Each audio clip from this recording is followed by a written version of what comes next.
Okay, good evening, ladies and gentlemen. It is 5:30, Monday, July 20th, 2026. I'm going to call this Town of Morristown Select Board meeting to order. Do we have any agenda changes or additions? No. Community comments. If you have any comments, please come up to the microphone, introduce yourself, and introduce your town of residence. I'll just remind you to address your comments to the chair and also to please only speak to non-agenda items. Go ahead. So, this is more of a question than a comment. And so, does everybody know who I am? Don't say that again, no. A while back, there was a discussion about an ordinance concerning loud vehicles. Did that ever get any traction? Generally, we just take comments and don't answer questions, but I'll just say that I don't know. Okay. I don't think so, but I'll just leave it as I do not sure. Is it possible? How would one go about asking for that to be put on an upcoming select board meeting? I would say to talk to the town manager. Okay. Thank you. That's it. Thank you. Thanks, Bob. Anybody else? Okay, seeing none, I'm going to move on. Thank you. Approve the minutes. We have minutes from July 6, 2026. And before I get a motion, I just want to say that there was two changes in there that I identified, and I spoke to Judy about it already, but under approve the minutes of the minutes, number 1, 2, and 3, I abstained from all three of those, and under number 6, I abstained from that as well. So I just like the minutes to reflect that Don McDowell abstained from those two items. But otherwise, I would entertain a motion. I'll move to approve the minutes of July 6, 2026 with the changes made. Thank you, Richard. Do I have a second? Second. A motion by Richard and a second by Rose. Any discussion regarding the motion? Okay, all those in favor of the motion as presented, please say aye. Aye. That would be unanimous. Thank you. New business. By the way, I keep looking up there. It's David there. Okay. So new business, we have a joint meeting with the Planning Commission, and I see 3 members of the Planning Commission, John Meyer and Wally Reeves and Jamie Morris. Are we expecting any others? No, we have enough for a quorum, so we are quorum's present. No, Etienne is not going to be attending. Josh, I believe, I was expecting Josh. Messaged him, but I've not yet heard from him. I know he's been quite busy at work. Responsible. Tyler, we might want to move that microphone over a little bit closer. Why don't you put it right in front of the 4 of you? So we have a joint meeting with the Planning Commission, and we're here to discuss 2 different topics.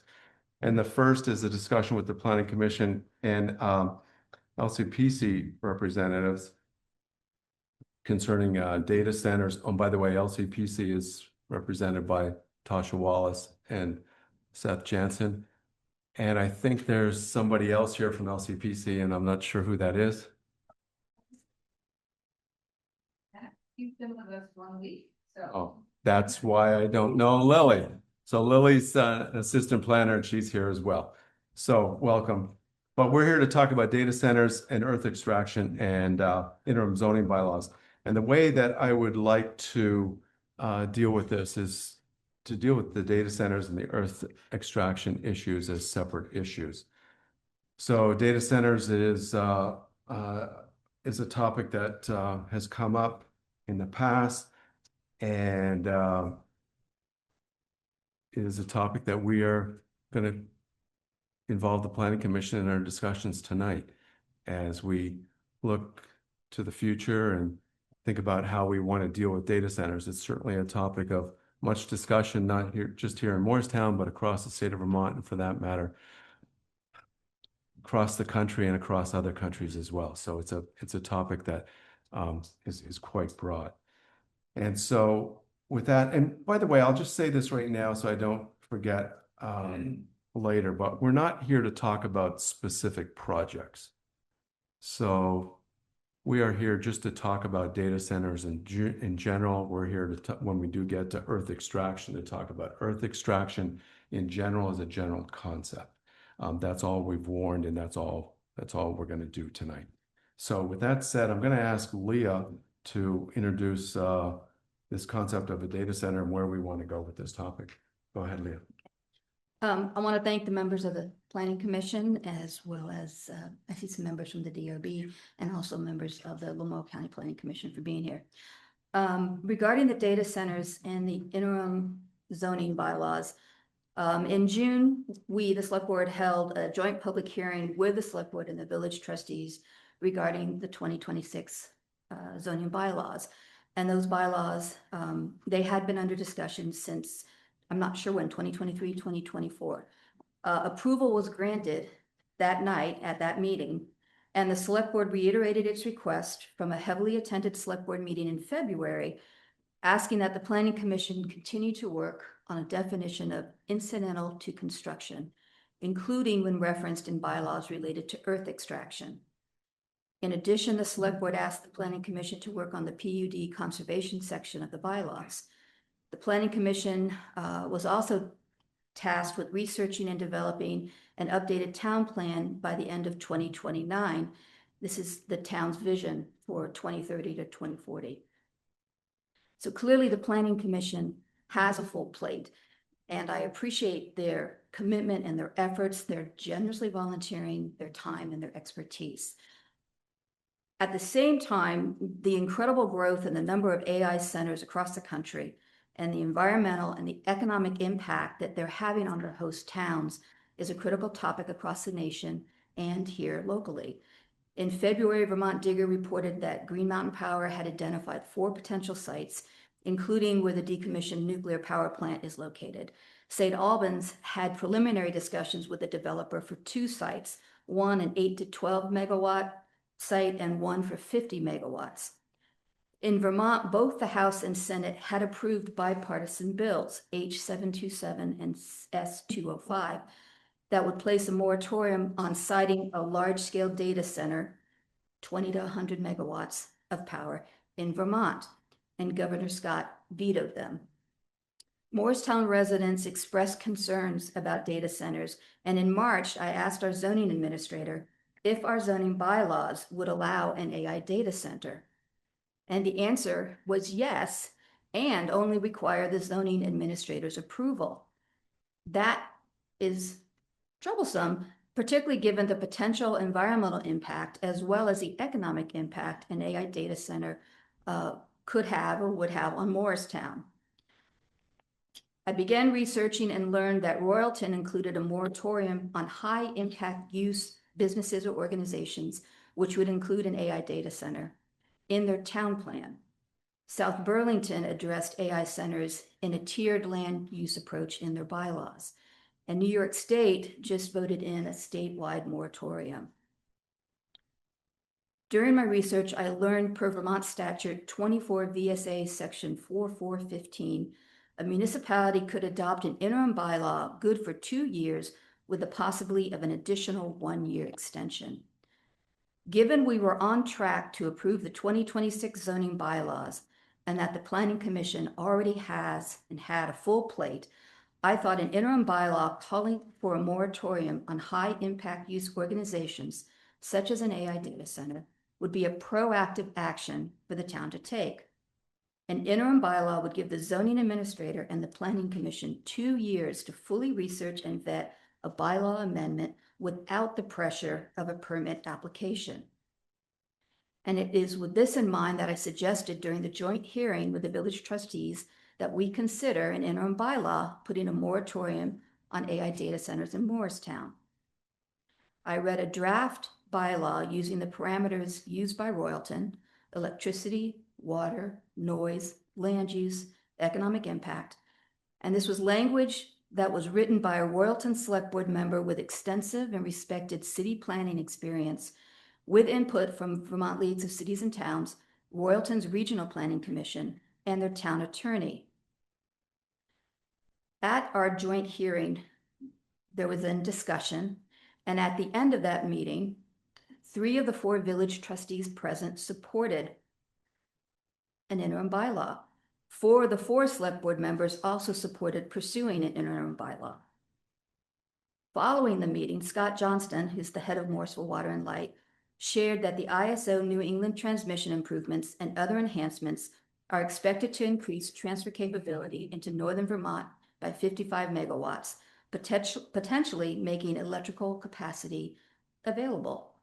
Plus, Morrisville's Water and Light's water system has capacity, making us more attractive, and that our cool climate can reduce cooling costs compared to other regions. He stated that, quote, transmission improvements, changing economics, and rapidly evolving technology make it reasonable for the town to plan proactively rather than react after a proposal has been submitted. Accordingly, a 2-year moratorium limited to new commercial data centers with anticipated electric demands of 20 megawatts or greater represents a balanced and a measured approach. It would provide sufficient time to develop permanent zoning standards while preserving flexibility for future economic development. The question before us tonight is, do we pursue a bylaw amendment regarding AI data centers via the interim bylaw process or via the standard planning commission process? My understanding of section 4415 is that in order to enact an interim bylaw, the select board must formally conduct or request a study or hold a public hearing for the purpose of considering a bylaw.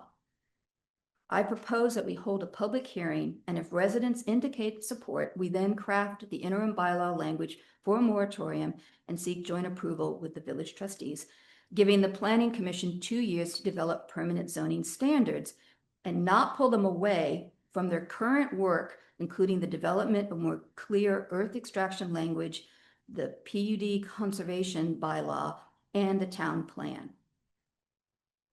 So Don, I'm not sure what you want to do next. If you want to go to Tasha, if you want to go to the attorney, or you want to. Yeah, I do notice that David Rue is online, our town attorney. So, David, is there anything?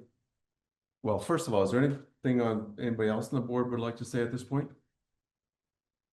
I'd just like to make a note in doing some research on this as well. I came on an article for a town in Virginia 2 days prior to their council meeting to enact a moratorium. A permit was submitted. So I would recommend that we move forward as quickly as possible. Yes. Would you mind just reading that last little bit, the recommendation again? The very last paragraph of what you read. I propose that we hold a public hearing, and if the residents indicate support, we then craft interim bylaw language for a moratorium and seek joint approval with the village trustees, giving the planning commission 2 years to develop permanent zoning standards and not pull them away from their current work, including the development of more clear earth extraction language, the PUD conservation bylaw, and the town plan. And that would allow us, by holding that public hearing, it would put us in a position to potentially have an interim bylaw passed in the future. So- My understanding, and this could be where David weighs in, is after that hearing, based on outcome of that hearing, we could then put forth an interim bylaw. We could approve it and it Right. takes place because it's temporary. And at the same time, the planning commission could be working on something more permanent. And as you said multiple times, Leah, the interim bylaw is something that could be in place for 2 years. 2 years with the possibility of a 1-year extension. So David, I'm going to give you, David is again our town attorney. Any thoughts, any words you might want to throw in there?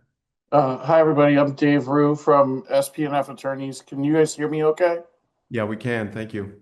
Okay, good. I know we've had some trouble in the past on that. So, I wanted to start with a little bit of an overview that is going to apply to everything discussed this evening. And I know the select board is familiar with some of these principles, but some members of the public may not be. And that is, it's a little bit of municipal law 101, so to speak. Municipalities, Vermont is what's known as a Dillon's rule state, not a home rule state. So municipalities only have those powers that have been written into the law and given to them by the legislature. The municipalities cannot act without express authority from the legislature to do certain things or powers implied in that express authority. So for the purposes of this particular discussion of an interim bylaw, Lee is correct. The statute for adopting interim bylaws has a number of prerequisites that need to be met before an interim bylaw is adopted. Some municipalities have not followed those prerequisites. That's, their prerogative, but when you're wading into an area of a potential controversy, we would advise the town to make sure it follows the prerequisites written into 24 VSA 4415. And holding a hearing for the purpose of considering a bylaw is one of the prerequisites that needs to be met before you adopt an interim bylaw. Hearings of this nature need to be warned a specific time period in advance following specific procedures. What I think should be done is, as we look to warn a hearing in the next 15 to 30 days on this, because I believe there's 15 days advance notice. I might be a little bit shorter than that, but we have some language for the select board to consider as part of this interim bylaw. And if that is considered at a hearing, the select board should have the necessary authority to move forward with an interim bylaw that there's a few different ways to do it. We can talk about the structure of the prohibition on data centers. We may structure the interim bylaw to allow, I want to call it sort of like a variance or a release valve for some applications that come in that would be subject to select board review and then DRB review. But the proposal that Lee is discussing is correct, and the procedure she's talking about is correct. Another area of this I want the town to be careful about is size of facilities. And we talked about the South Burlington regulations. We particularly think South Burlington did a good job in making sure that it is not prohibiting legitimate uses of servers for public purposes. For example, server rooms for a school may be large, but they're not going to be as big as a traditional, what everybody thinks of as a data center. So I think that if we can consider some size limitations and exempting some things under a certain size, that would help existing IT providers continue to provide their services while prohibiting larger installations. The town can do that in a bylaw, standalone interim bylaw that lasts 2 years and may be renewed for a third year if we're still working on things at that time. David, just procedurally, if we were to go ahead with this public hearing, would we as a board need to pass, approve by motion the specific language of the interim bylaw before announcing the public hearing? In other words, does the public need to know what the actual wording of that proposed bylaw would be in advance? No. No, well, I would recommend that we have language for discussion at the public hearing, but it does not need to be approved language. Like the select board doesn't have to vote on any sort of particular language in advance of the public hearing. The public hearing is to discuss the language, and instead of having a sort of amorphous discussion, it's best to be talking about something and talking about some language that would work. In terms of, I think the key is going to be how you define data center, and having a clear definition of what is prohibited is going to be critical to making sure the interim bylaw is effective.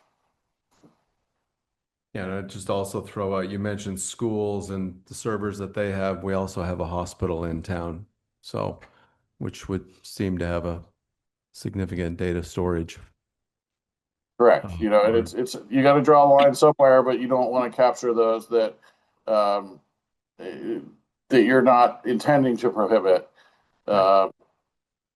such as community facilities, hospitals, schools, etc. And probably a few significant businesses as well. Other board members, comments?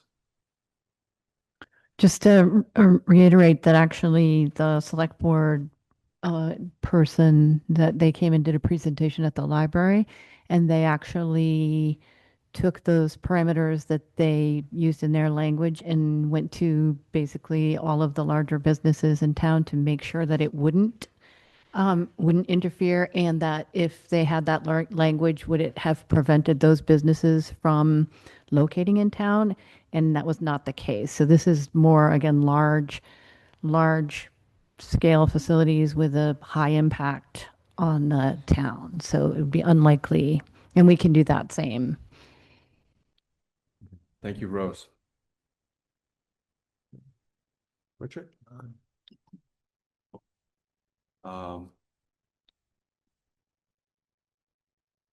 Well, I'll just say, I do like the idea of having a hearing, if nothing else.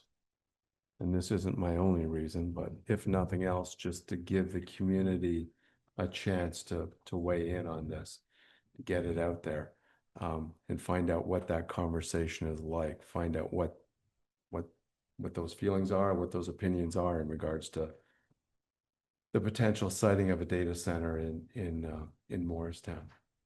I also like the idea of it moving together kind of in parallel with the efforts of the Planning Commission. As Leah said, the Planning Commission has a lot on their plates. But maybe these two moving forward in some parallel fashion might be a good way to go. So I'll just kind of throw that out there. Again, go ahead, George. I just want to say that I appreciate all of the work Lee has done on this. Clearly, there's a lot of background work that she's done, a lot of research that's been done. It's been well done. It's clear. And it is a very important topic on my mind as well. And I support the comments or statements that Lee has made and appreciate it. Yeah. Thank you, George. Members of the Planning Commission, we've been talking about you quite a bit. Any thoughts from members of the Planning Commission? If so, there's a microphone in front. If you could introduce yourselves and give us some thoughts.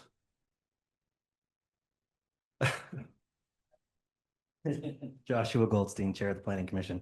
I appreciate the work. I echo George's comments. It is thorough, it's clear. My attitude coming into this, just to make it public, was there's a really bad connotation to what I'm going to say, but there's no blood on our hands for this. And we all know that we are an advisory board and you all make the decisions. Thank goodness for it. So if this is your decision, then I think we have not only no choice, but our duty is to support, and that's what we will do. I appreciate the time to work thoroughly and deliberately the way we do through things on that. My only question, and I don't know that it has a matter, but with David on the screen and you all and us all, and agreeing that we're gonna come to this public hearing with some language, who's coming up with it? Are we using Royalton's or South Burlington's, or you're going to craft it? I mean, I know the real answer is we're gonna listen to the public, and that's how we do our things. We'll take that feedback and come up with something, but where do we start with that? And is that a task you're asking the planning commission to take on now, which I hear is no, but I want to ask it out front. Yeah, I think, Josh, the answer to that is no. I don't think we're looking for the planning commission to put that language together for that first meeting. But, and I also think it's important, that's why I asked the question. I think it is important that the public have some sense of what that language might be. But I think between, town administration, our town attorney, and maybe one or two members of the select board, we should be able to come up with some language. Leah? May I add that we have some draft language. Scott Johnston has also contributed some input as well. And so that's something that we can put together, also post-public hearing, put that together and then send that to David. And I believe it would, correct me if I'm wrong, Brent, David, that would be the one to comment on such language.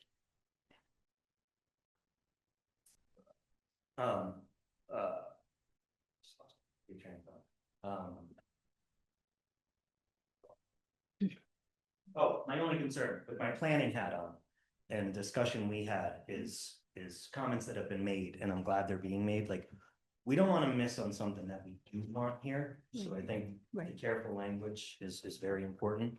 I feel pretty at ease with a 2-year moratorium. I mean, business moves slow. So if someone of significance wanted to move to town and was going to have a high impact use, it's going to take them 2 years to get here anyway. And if they're sailing under that ribbon, whatever interim bylaw we write, then great. But I think as a board, our concern was we got to be really careful because we don't want to miss out on something that could change town for the better. There are big businesses that can serve us that will use that amount of energy. I don't know what they are. We don't know until they show up. That's kind of the way it works. But we have to be careful to just not shut that door. And it sounds like that's the sentiment across the board. So that's all for me. Tyler? Yep, and obviously you guys have broad authority to adopt interim zoning bylaws, should that be the direction that you choose to go with it. Perhaps a word of caution I would say with that is somewhat of a disadvantage to what an interim bylaw has is that it's somewhat narrow in that you're focusing in on one particular topic. It's important to remember that the bylaws are 75 plus pages long. And oftentimes when you pull on one piece of the bylaw, you pull on 4 or 5 other pieces of the bylaw that you weren't aware of. One thing to bear in mind, kind of getting back to Leah's opening statement, is that you could ban something by calling it a data center, right? But then you'd also have to be careful that there wouldn't be some other way that you could construct a data center by just calling it something different. For example, we have a use that's in the industrial zone that's called business services. And it encompasses everything from barbershops to MSI to Butternut Farm. So then it becomes a question of what isn't a business service, right? So while you could ban an AI data center, if a developer comes to me and says, we're not building a data center, we're building something under a business service use. And it looks, even though it looks exactly the same, it's not the same thing. So what it's called and how you choose to do it does matter. So that would be my only word of caution on that is that I think the risk of doing it outside of the planning process would be, which you have every right to do, is that you might lose some of that holistic conversation you'd have looking at the document as a whole. And you also, as already been stated, making sure we're not accidentally banning things that we may want or other uses that we may want because it could get caught up unintentionally in that net of data center, of that language that you come up with. So that's my only word of caution on that. Wally Reed, Planning Commission. I think maybe one way that we could proceed is reach out to Scott and look at current power usage by our industries. Who is using the most juice? Because I think that's one of the biggest concerns about data centers is its draw and cost on the public power supply. Also cooling and water. So if we know who is already the biggest player in town, i.e. hospital, bank, schools, MSI, Butternut Mountain, and then craft language around not necessarily the industry, but their draw on resources. If they're going to draw more than 10 or 15 megawatts of power, we need to look at you very closely. If they're going to draw 200,000 gallons of water a day for cooling, that may be a possible route.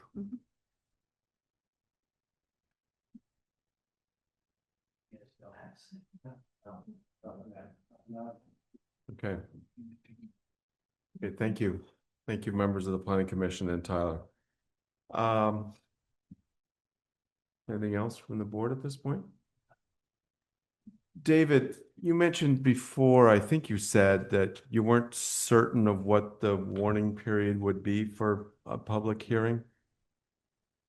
Yeah, the statute's not entirely clear. In the past, we have recommended that our municipal clients follow the normal notice process for adopting regular land use regulations.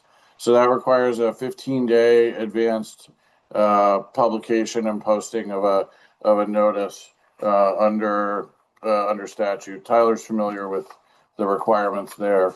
So it's not as immediate or as emergency necessarily as one might think, but in the absence of any other guidance, 24 VSA 4444 says that any public notice required for a public hearing under, at least for regular bylaws, be 15 days, and we think it's advisable to follow that.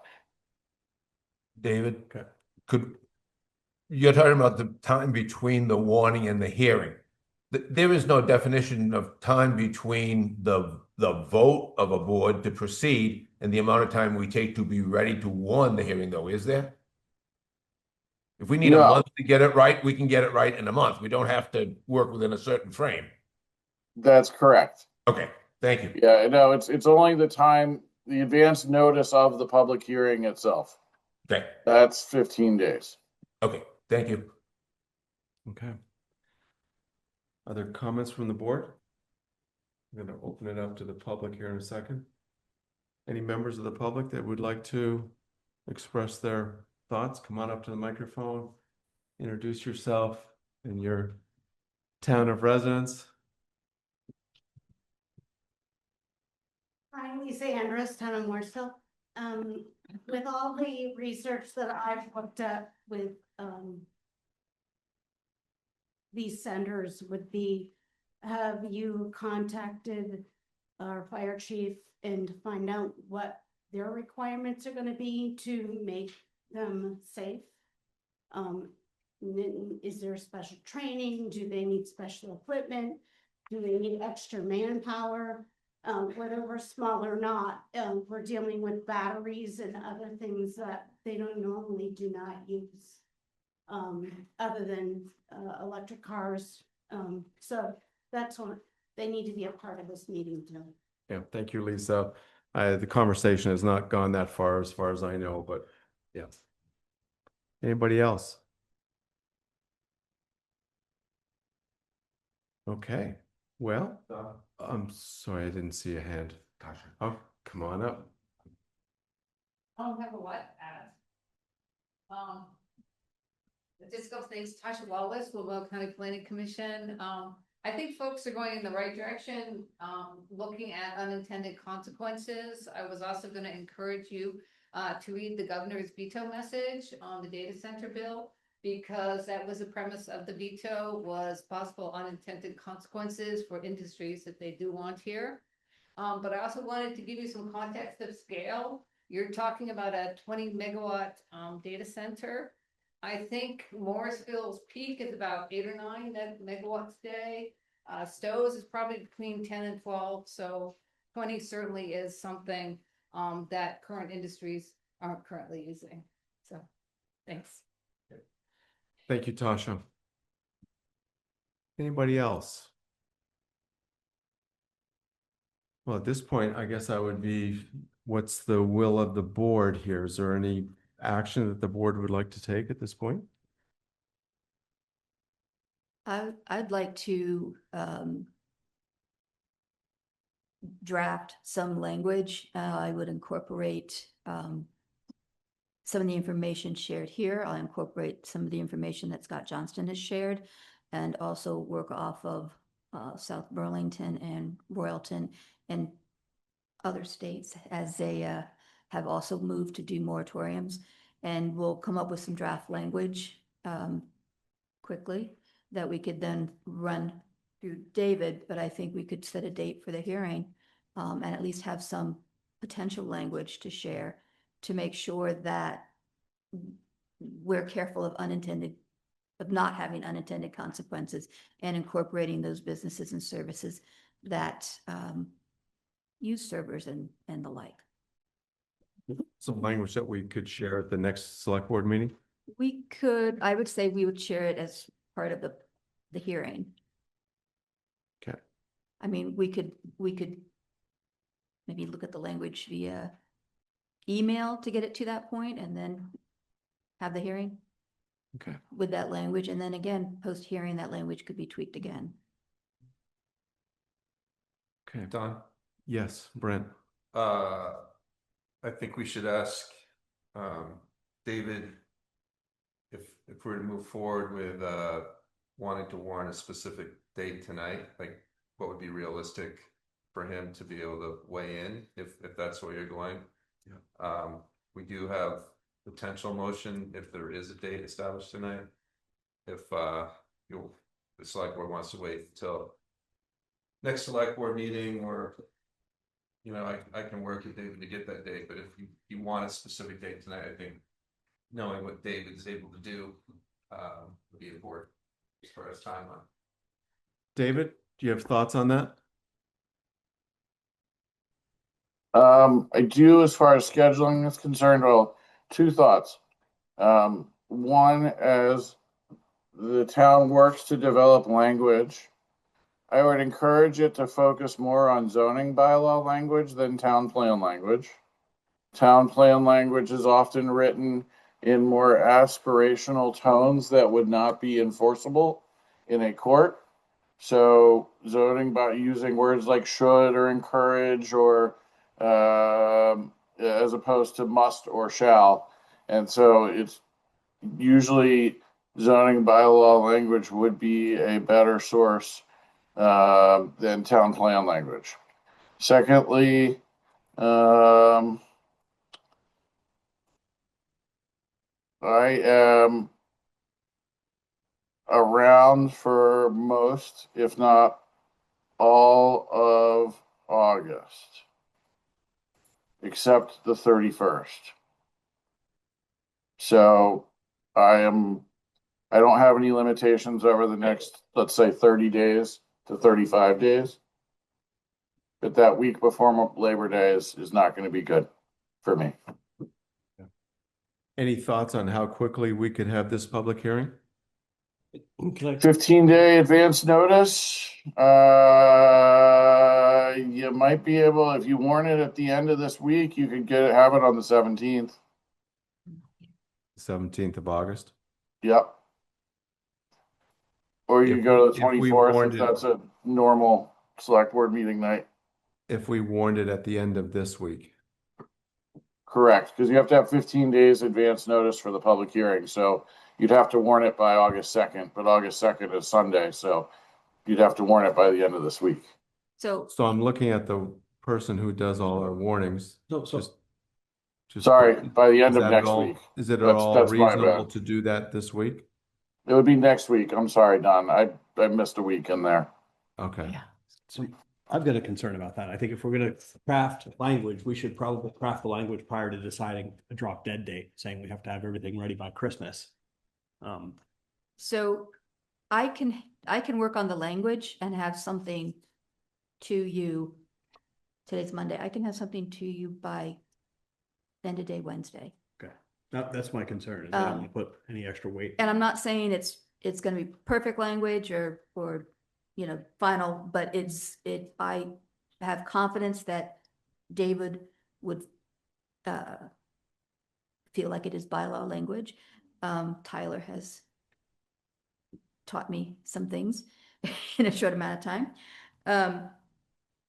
So I can do that. I am traveling though, and I'm not physically gonna be here. I can't guarantee I can be here August 17th.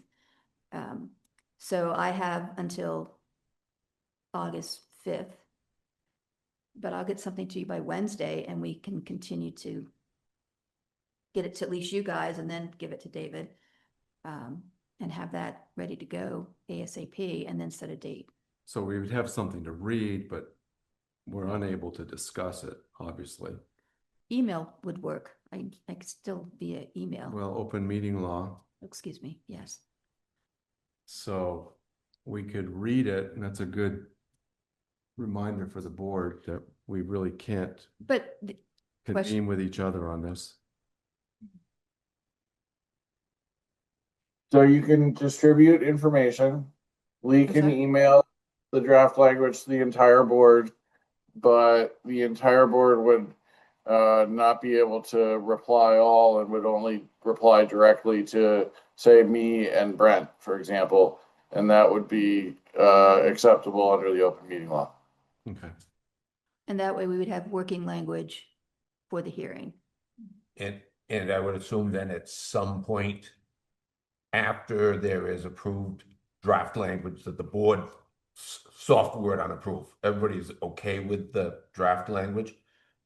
That would be the time that we could, between warning it, or even before we warn it, we could talk to the larger businesses and see if their draft language is injurious to them or not, doesn't have any implication to them.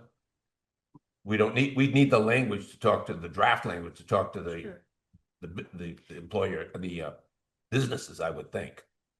Other than that, it's a very soft conversation. Yeah, and if I may, I might be overly conservative with certain things, so David can correct me, but I'm comfortable taking initial independent separate communications and communicating with David about that. But unless David tells me, I'm not comfortable with then circulating around new draft language and getting more comments. So David tells me that's okay, I'll do it, but my tendency is to be more conservative and make sure that nothing can be said about communications outside of open meeting law. But David, I trust wholeheartedly. If I'm being overly conservative, then I'll follow his advice. David, thoughts? Certainly Brent's conservatism is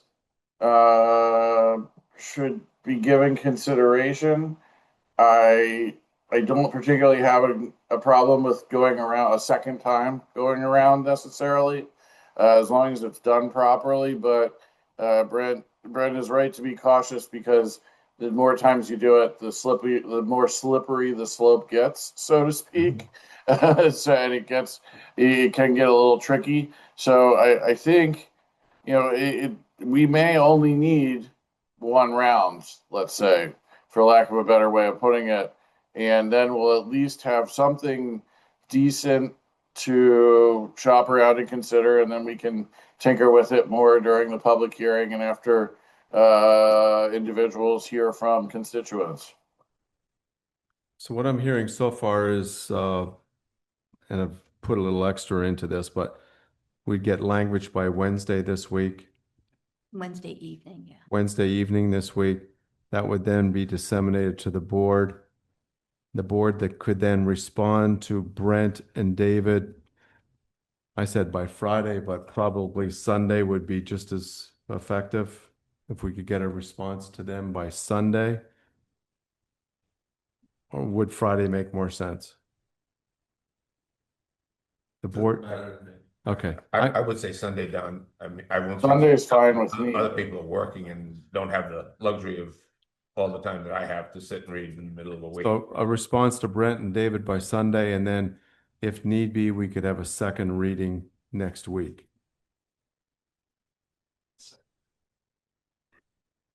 A second reading by the board. And then we could warn a meeting next week, was the last I had heard. I don't see a Correct. July calendar there anymore. What's that, 27th or 27th is a month? Okay. So we could warn, when warnings go out on Thursdays? That's what.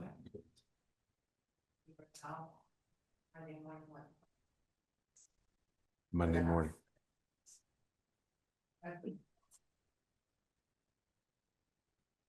So that seems pretty tight.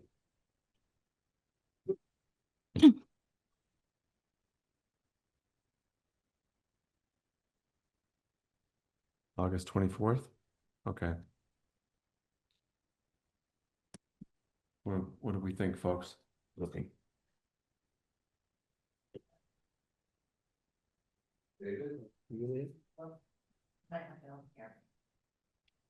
August 24th work for you, David? Yeah.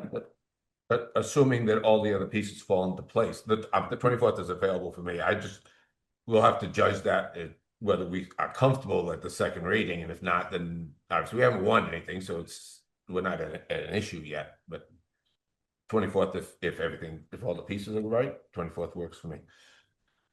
One advantage too is that we could powwow, I believe, is August 3rd a regular meeting of the board? It is, yes. Yeah. So in theory, we could powwow on the 3rd as well and still have plenty of time to warn a hearing for the 24th. Okay, yeah, that sounds like that's a good idea. Are we all here on the 3rd? Yes. Yeah. Start dragging. Okay. Yeah, come on up to the microphone, Tyler. One thing I would request is while you're drafting that is if either I'm able to see a copy of that before the hearing, because ultimately I'm gonna have to enforce it. So I'd want to look at it and make sure that there isn't anything from an enforcement issue, or again, I might be able to provide some context to make sure it doesn't have a negative impact in other parts of the bylaw. And I think also some members of the planning commission might want to try and see it before that hearing as well. We did have an initial conversation about this at our last planning commission meeting with some of the stuff I knew we talked about, looked at royalty and stuff. So we had a very preliminary, more informational conversation about it, but I would like to see that so I could provide you feedback on it. Yeah, thank you, Tyler. I think you have. Yep. Come on up, Tasha. Thanks. And you don't have to take this advice, but I just wanted to remind you, it's not legal advice, but one of the things about interim bylaws is you're moving quickly.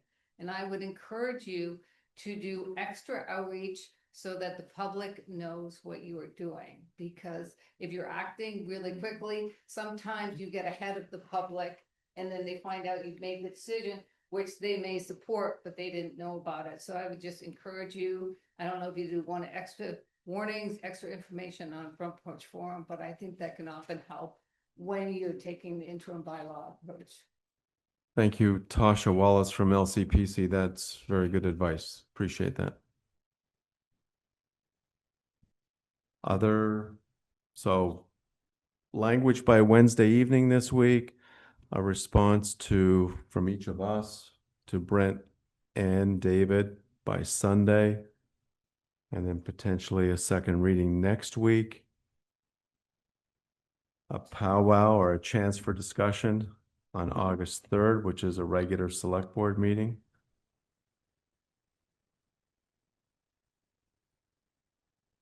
And then a potential public hearing on August 24th is what I have Have I left anything out there? So I can just say that there's not gonna be any problem getting the language back to the board by July 30th, if not the 29th. Okay, thank you, David.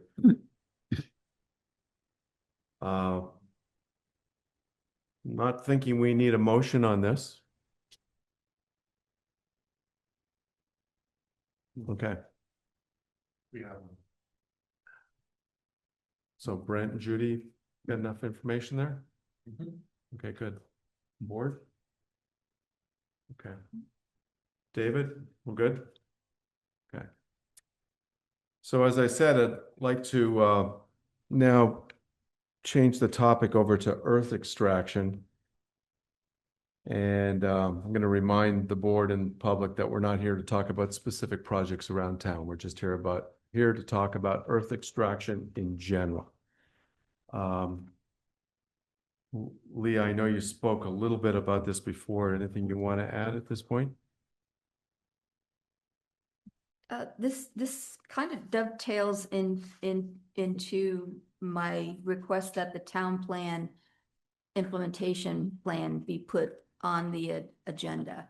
And I asked for that because I attended a planning commission meeting, and it was suggested that both the planning commission should look at the implementation plan of the town plan, because they were talking about gathering thoughts and ideas for the new town plan that's due in a couple of years. And the comment was made by one of the members that, well, we hadn't really even focused on the implementation plan, and maybe that's what we should be focusing on. And I'm sitting in the back row thinking, I don't think the select board has looked at the town plan and the implementation plan, so maybe we should do that. Particularly as we're getting ready to write our next town plan, and we can look at what we accomplished and we can look at what's left to work on, and that would be a good way to help bring it to the forefront with residents. And so that was my thought process, was let's take a look at that and see where we're at. But that also dovetailed with, I also have had questions and had residents also had questions regarding how the town handles issues related to environmental concerns, public health, overall common good, and what is often heard or said is that there's no way for us to enforce, there's no way for us to regulate, or that though that particular issue is in the purview of Act 250. And so there's questions on, well, what can one do? What can the town do if there are environmental concerns or public health concerns or concerns regarding common good? And that's where that question came from, and that I guess would apply to earth extraction, given the question about incidental to construction that we had previously. Okay. Other comments from the board? Other comments? I know, Lee, you're absolutely correct. We've talked about earth extraction a few times in the past, and I know when the question came up about the bylaws that the Planning Commission's been working on for the last several years, and whether or not to delay moving that work forward because of earth extraction, potential earth extraction bylaws, we agreed to not do that at that point, but rather to push forward what we have pushed forward, what's already been approved by us and the trustees. And but here we are talking about earth extraction, as we said we would, once that happened. So in the public's expecting, I guess, some work to be done in regards to the bylaws. I believe it's section 485 in regards to earth extraction, to clarify. It's changed. It's no longer 485. 480E. Thank you, Tyler. So I guess again, I'll ask the board again if there's any comments at this point, but otherwise I'd just ask perhaps the planning commission to let us know where the development of those bylaws might sit at this point. I think Tyler may be about to speak. I can give a quick overview. So we've had, it's not in your packet, I believe, but we've had ongoing conversations around earth extraction and the approaches that we might take on that. And how I started that conversation off was a little bit of research for towns that of similar size and demographic kind of makeup of Morristown, and try and see what they do. And then kind of from that, we kind of had a conversation around what we could do to strengthen our rules and stuff like that. We found out that most of our language, actually a good chunk of the language that we have, is kind of in other towns. So my guess is at one point there was a model bylaw around earth extraction that a bunch of towns adopted and have tweaked to varying degrees over the years.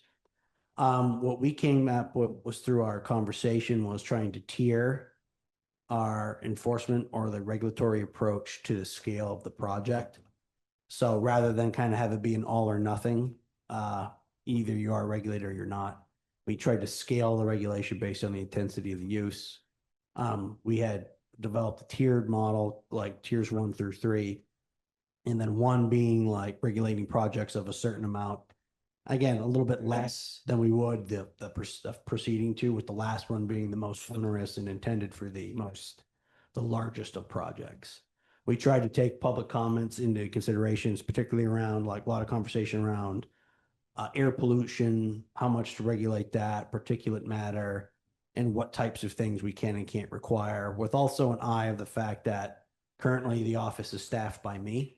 So anything that we put in the bylaw has to be, I have to ultimately be able to enforce or be able to have some way to document. Lot of back and forth over that.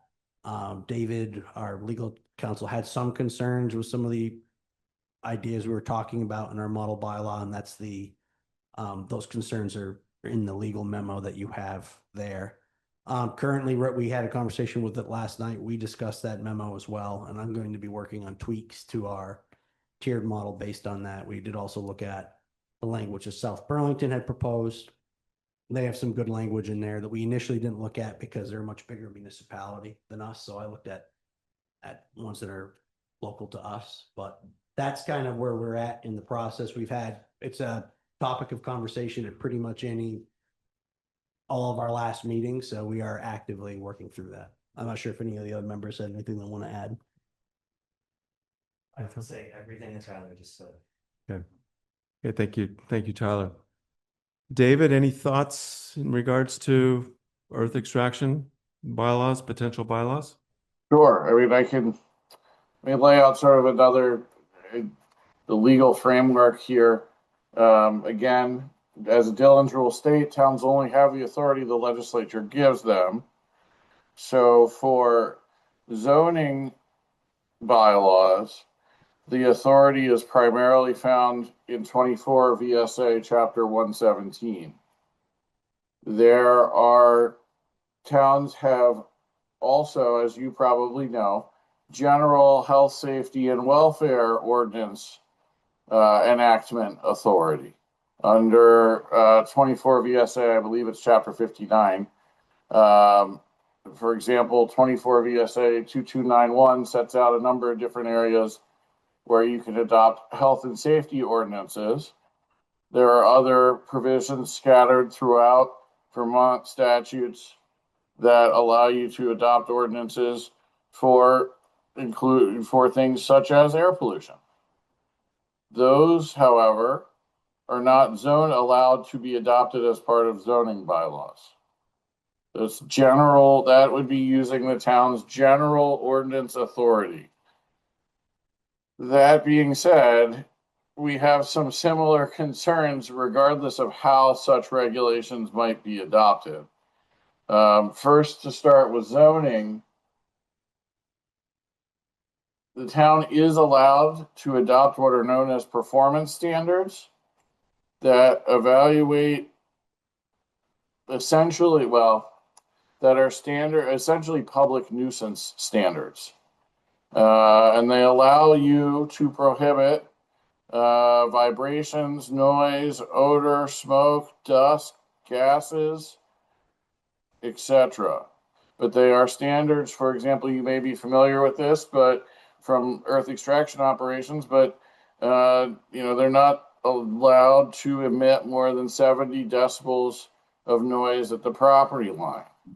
That is a performance standard that can be enacted in your bylaws to govern noise from such activities.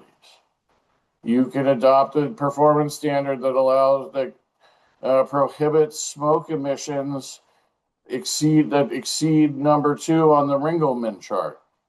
You can adopt performance standards that prohibit dust and fly ash that exceeds 0.2 of a grain per cubic foot at a stack temperature of 500 degrees Fahrenheit. There are any level of performance standards you can adopt to restrict uses from creating public nuisances. And these are found all over Vermont in hundreds of municipalities' zoning regulations.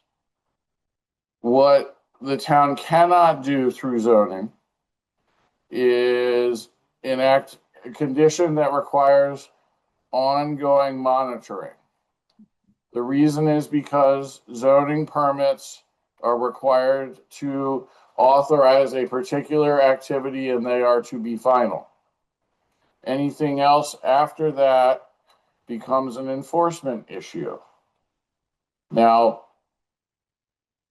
land use monitoring conditions often are imposed, but they're imposed through Act 250 land use permits, because Act 250 land use permits do not have the same finality principles that zoning does. Switching back to the idea of health, safety, and welfare ordinances, while the authority exists under Vermont law to create what I think is known as a local air pollution control ordinance or authority, no one has ever done that in the state. And that's telling. And Tyler's comment is key to that. It is very hard to monitor air pollution, especially to monitor it correctly. That would lead to someone being able to testify about a violation of some air pollution standard in court and have it be reliable and admissible. This requires scientific expertise. It requires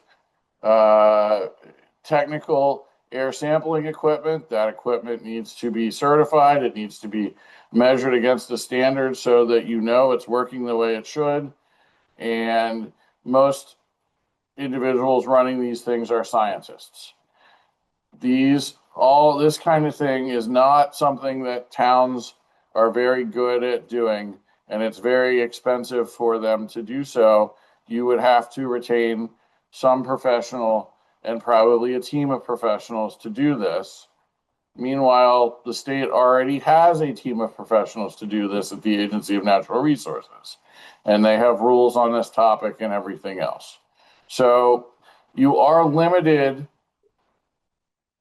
as to what you can adopt through zoning bylaws. And I understand that may be frustrating to some people, but the town only has the authority given to it by the legislature, and we do not have authority to violate the finality principle for zoning permits. I'm happy to answer board questions on this if you'd like. Thank you, David. So if I'm hearing you right, it really comes down to performance standards is what we have available to us. For the most part, yes. Other questions from the board?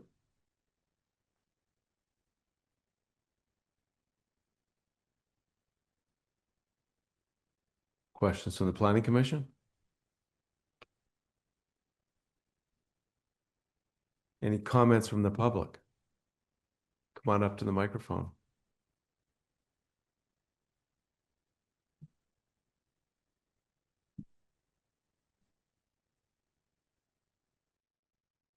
Yes, I'm Bob Wardry.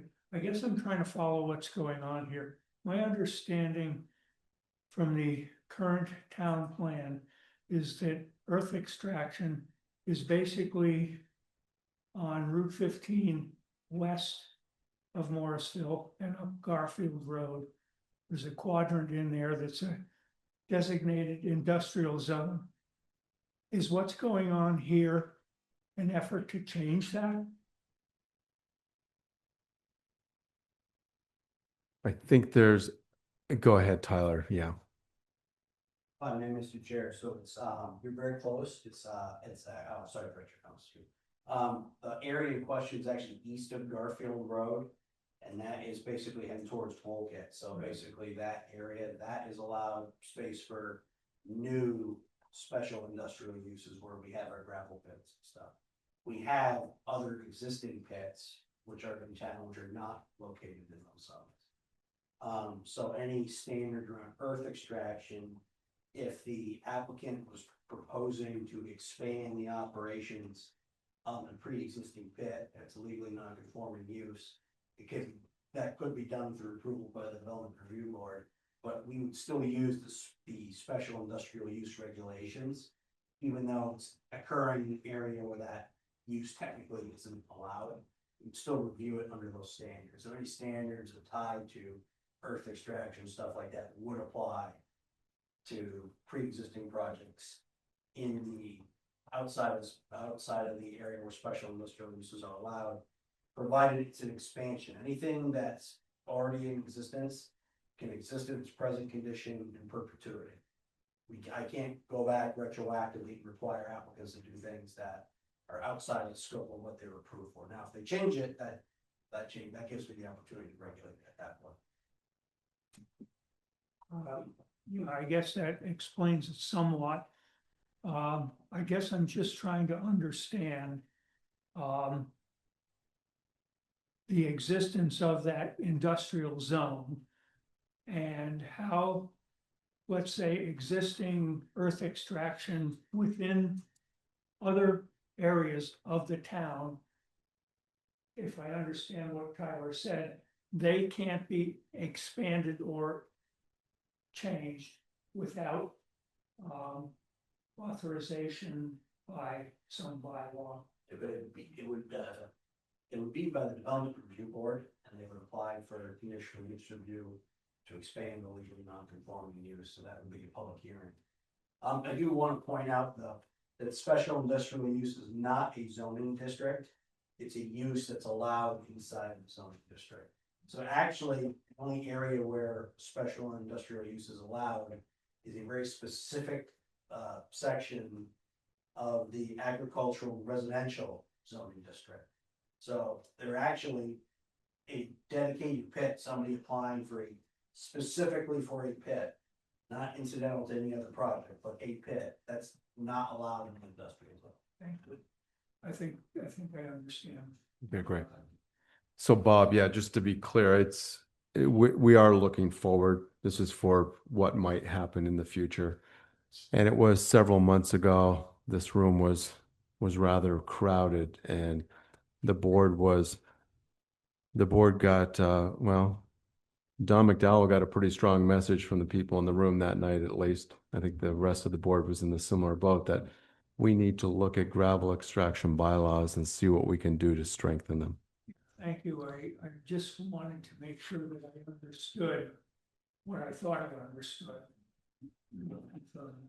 Okay, thanks, Bob. Thanks for the clarification. Other comments? Yeah, come on up. I told you to sit closer to the microphone. Donnie Blake, Morristown resident and on DRB. Unless I'm mistaken, what I heard from Leah tonight, there's two facts here.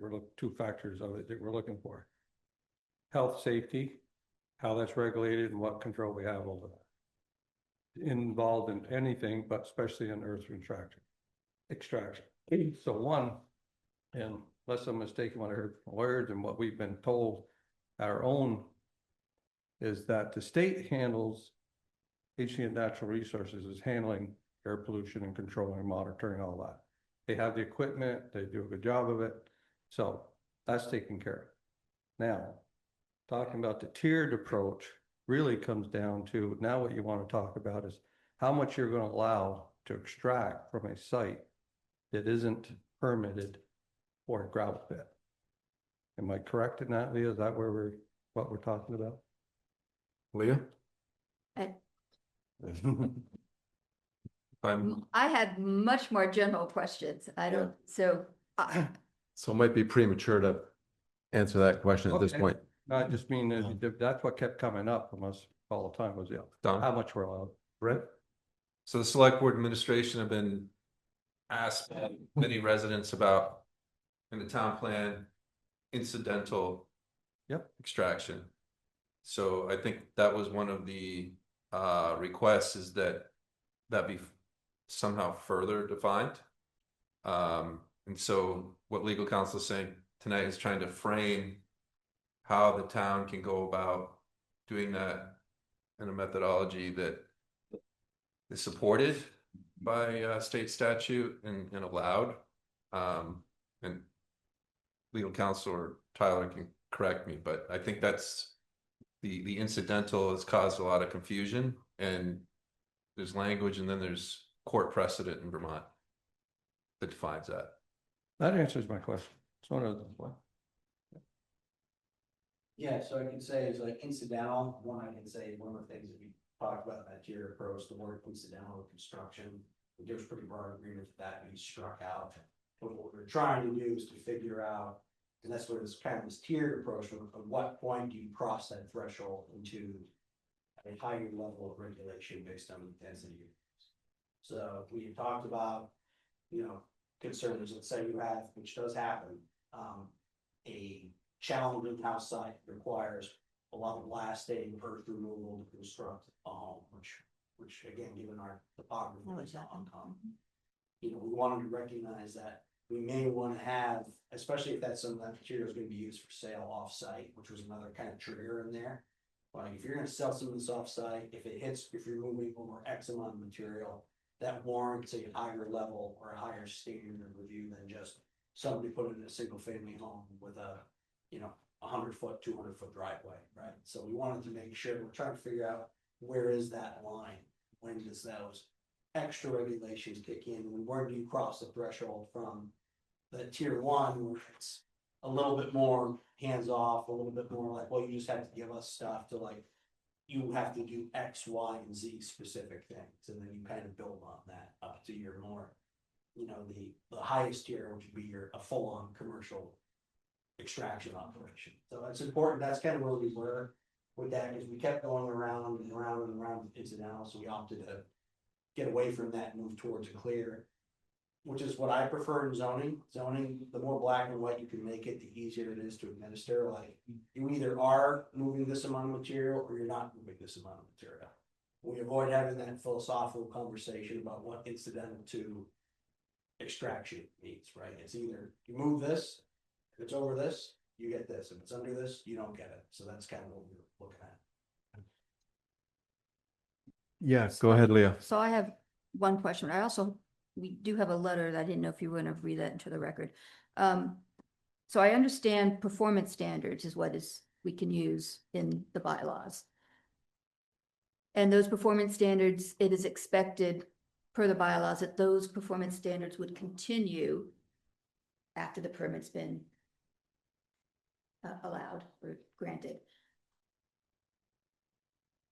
But the town, does the town have any type of check-in? How are you doing? Are the performance standards still being met? Or is it triggered by a complaint? Which I would assume would come from a layperson or a resident. And at that point, what happens then? It's a good question. So I'll deal with it, the approval end of it first. So typically when you have a performance standard or whatever, if I'm reviewing a project, you, the applicant, would come to me and say, Leah, you're proposing a special industrial use. We have these certain performance standards. Your machinery can't generate more than 70 decibel levels of measured design. What have you given me to answer that? And it could be a range of things. You could give me a letter that just says, yeah, we're going to comply, and that's it. You could give me a detailed, here's how we're going to comply, and these are the scientific measures for that. And then also for earth extraction, like if we had a tiered approach, like, okay, are you moving X amount of material, yes or no? And then typically what I would do is I'd relay that information with the building review board and my staff knows. They'd review that and say, yeah, you either check the box and said you comply, or no, you don't, and then we have to wait to get additional information to demonstrate you comply. Typically, once that's done, there is no more ongoing monitoring. You've got it approved, and provided that you construct the project to your specifications, I'm out of it. Now, let's say somebody comes along and says, Richard comes along and says, Leah's gravel pit is, they're supposed to put X amount of screening up. There's no screening. I can go down and look, is there screening there? Or is there not screening there? Right?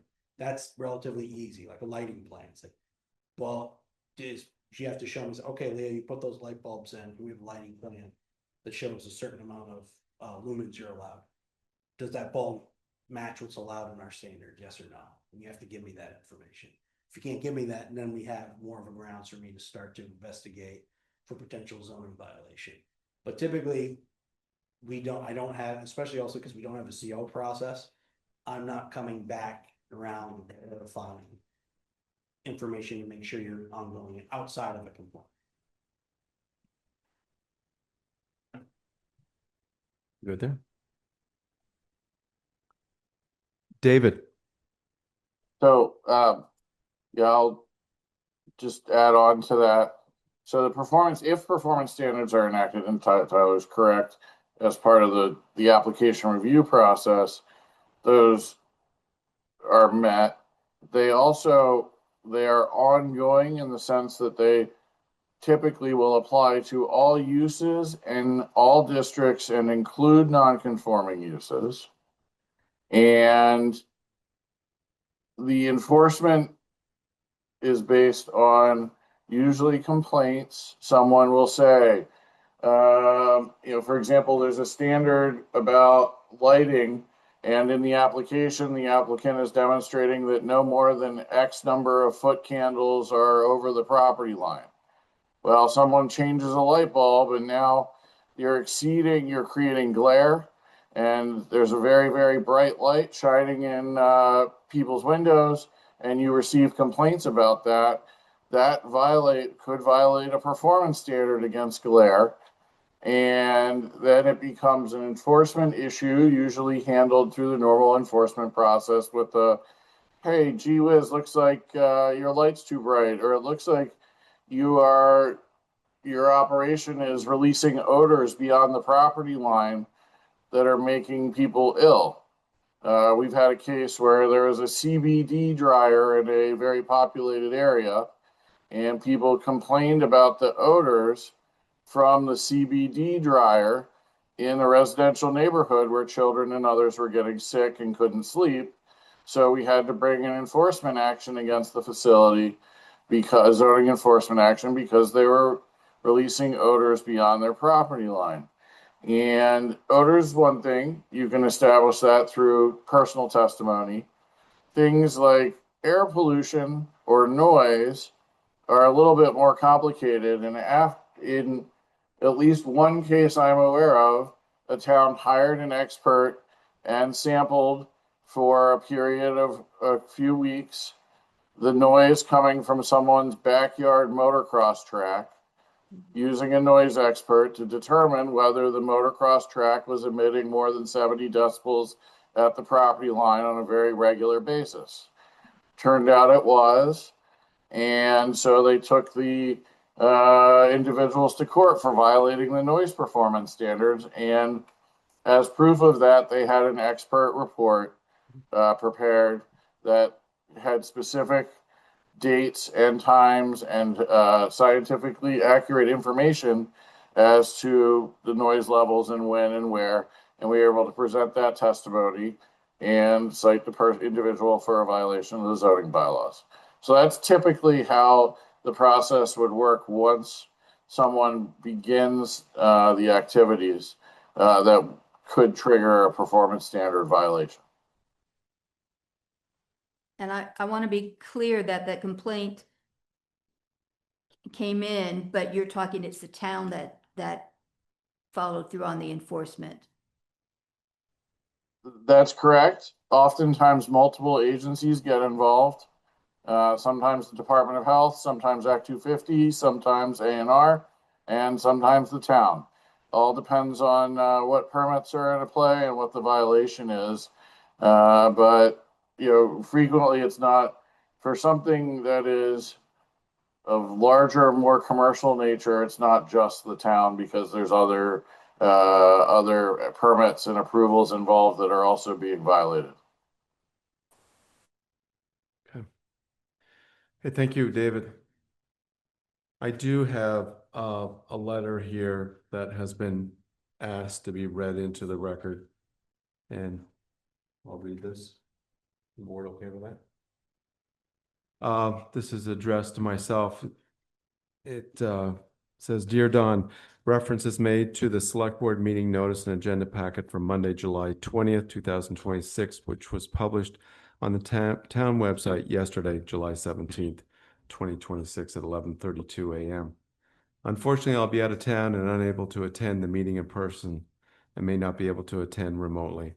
I've been faithfully attending the Planning Commission meetings regarding efforts to update and develop better bylaws for earth extraction, which is a health and safety issue for many concerned Morristown residents, including the Conservation Commission. By the way, this is from Jerry Throne. I have read the public summary appearing on page 7 of 21 of the Select Board meeting packet, which I've expressed my concerns over to the PC Planning Commission during their meeting on July 14th, 2026. I agree that applicable review criteria or standards must be clear, administratable, from a technical and practical perspective, and enforceable. I believe those requirements can and should be followed. In my opinion, in bold, the town's existing zoning regulations fall short of addressing where the extraction of earth resources. In bold, section 480E, previously section 485 of the 2023 bylaws, Morristown, Morrisville zoning and subdivision bylaws may take place. It is just not clear. Additionally, there are no tools to review impacts from earth extraction operations or to impose conditions addressing dust, noise, drainage, erosion, or site operations in section 480E. The only tool is a reference in 480E10 that, quote, the DRB may attach any additional conditions as it may find necessary for the safety and general welfare of the public, end quote. I note that 480E does not say shall. The DRB has stated more than once, by the way, there's several bold-faced sections in here.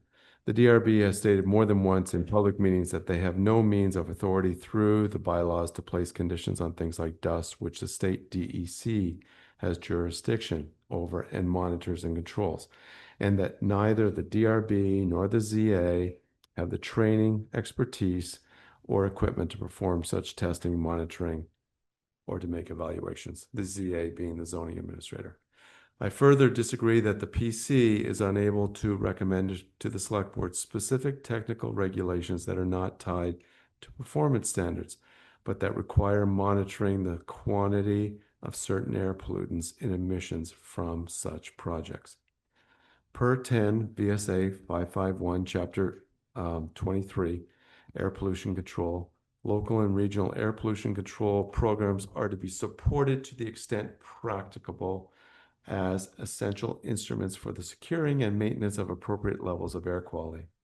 And to these ends, it is the purpose of this chapter to provide for a coordinated statewide program of air pollution prevention, abatement, and control for an appropriate distribution of responsibilities among the state and local units of government, and to facilitate cooperation across jurisdictional lines in dealing with problems of air pollution, not confined within single jurisdictions.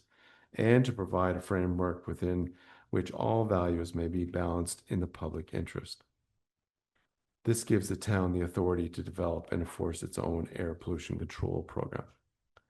Dust is defined as an air contaminant, and air pollution is defined as the presence in the outdoor atmosphere of one or more air contaminants in such quantities and duration as is or tends to be injurious to human health or welfare, animal or plant life or property, or would unreasonably interfere with the enjoyment of life or property per 10 VSA 552, Chapter 23, Air Pollution Control. Further, 10 VSA 554, subsection 7, Chapter 23, Air Pollution Control, powers say encourage local units of government to handle air pollution problems within their respective jurisdiction and by compact on a cooperative basis, and to provide technical and consultative assistance therefore. This clearly gives the town the ability to receive assistance from the state to handle dust problems, including technical expertise to accurately measure and monitor emissions. 10 VSA 554, Section 13, Chapter 23, Air Pollution Control, powers say, advise, consult, contract, and cooperate with other agencies of the state, local governments, industries, other states, interstate or interlocal agencies, and the federal government, and with interested persons or groups. The town as a local government would be able to consult and receive advice from the state on these matters. 10 VSA 564, Section A, subsection A says, local air pollution control programs, a municipality may establish and therefore administer within its jurisdiction in an air pollution control program that, 1, provides by ordinance or local law for requirements compatible with or stricter or more extensive than those imposed by sections 558, 560, and 561 of this title, and regulations issued thereunder. 2, provides for the enforcement of such requirements by appropriate administrative and judicial process. Morristown is permitted to establish and enforce its own local air pollution control program, which may be stricter if desired.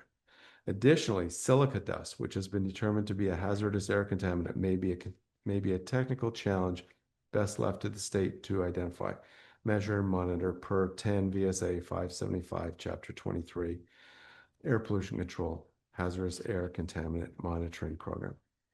The town can hire a qualified consultant to perform periodic independent monitoring of dust, creating project sites of concern. Open parentheses, say those in tier 2 or maybe only tier 3, close parentheses, to perform the work of the ZA. Concerning any zoning approval that imposes an ongoing monitoring requirement being likely unenforceable, and it is likely unlawful for a zoning approval to impose ongoing post-construction monitoring conditions due to Vermont's strong policy of repose, I believe that testing, monitoring, sampling, analyzing, and comparing the results to specific standards within zoning bylaws is permitted by Vermont statutes per 10 VSA 564, subsection A. Enforcement is permitted as it is with the state. There is no reason for post-construction monitoring, as stated in the public summary, because the activities that create the dust, which causes air pollution, cease once the construction project has been completed. As far as I know, there has been no proposal to revoke or modify a permit issued by either the ZA or the DRB. The penalty for noncompliance with any air pollution regulation, either local or state, is for the project to be shut down until it comes in compliance with the regulations. Therefore, municipal zoning decisions would be final once the 30-day appeal period passes, which nullifies the concern for the DRB to subsequently alter or change permit conditions. Thank you for your time and consideration. Very truly yours, Jerry Thrum. So that's a letter that he asked us to read into the record. Any comments, questions from the board? I'll just say that sort of contrary to this, again, when talking about the hyperscale data centers that typically use backup diesel generators for backup power, and more they're actually beginning to use gas powered turbines just as the primary source of power because it's becoming harder to access enough power. And those do emit ongoing dust and air pollution. So would, in that case, I don't see that happening, but that would require ongoing monitoring periodically or however that's done for pollution. So that's actually one of the primary pollutants that's associated with these hyperscale data centers. Thank you. David, you have a hand up. Yes, Mr. Chair, with all due respect to Mr. Thorne, much of what is in here is not accurate. He talks about air pollution control program. That is a standalone ordinance that would have to be adopted under the Select Board's Health and Safety Authority, not go through the Planning Commission. It is not a zoning bylaw.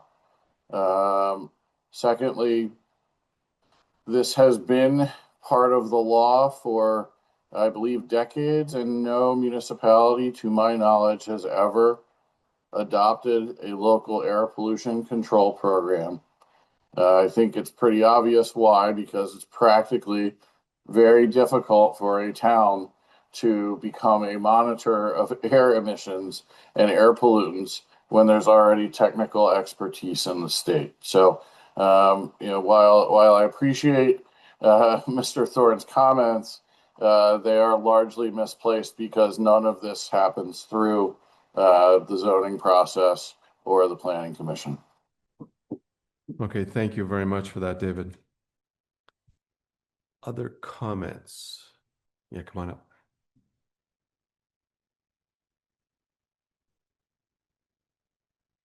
Yes, Gary Nolan, Morristown resident, also a member of the DRB.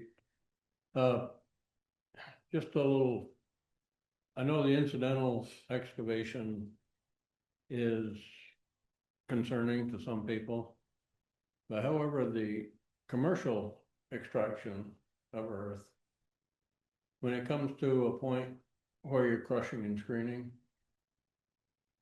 the state has very little jurisdiction over that. It turns to Mine Safety and Health, federal agency. They come and inspect the areas at least once and try to get there twice a year. They monitor the people in the pits or quarries, whatever you're working in. They put a dust monitor on one lapel, they put a noise monitor on the other. And it's on there for 8 hours. And they take that information that goes to 2 separate labs in the Midwest somewhere.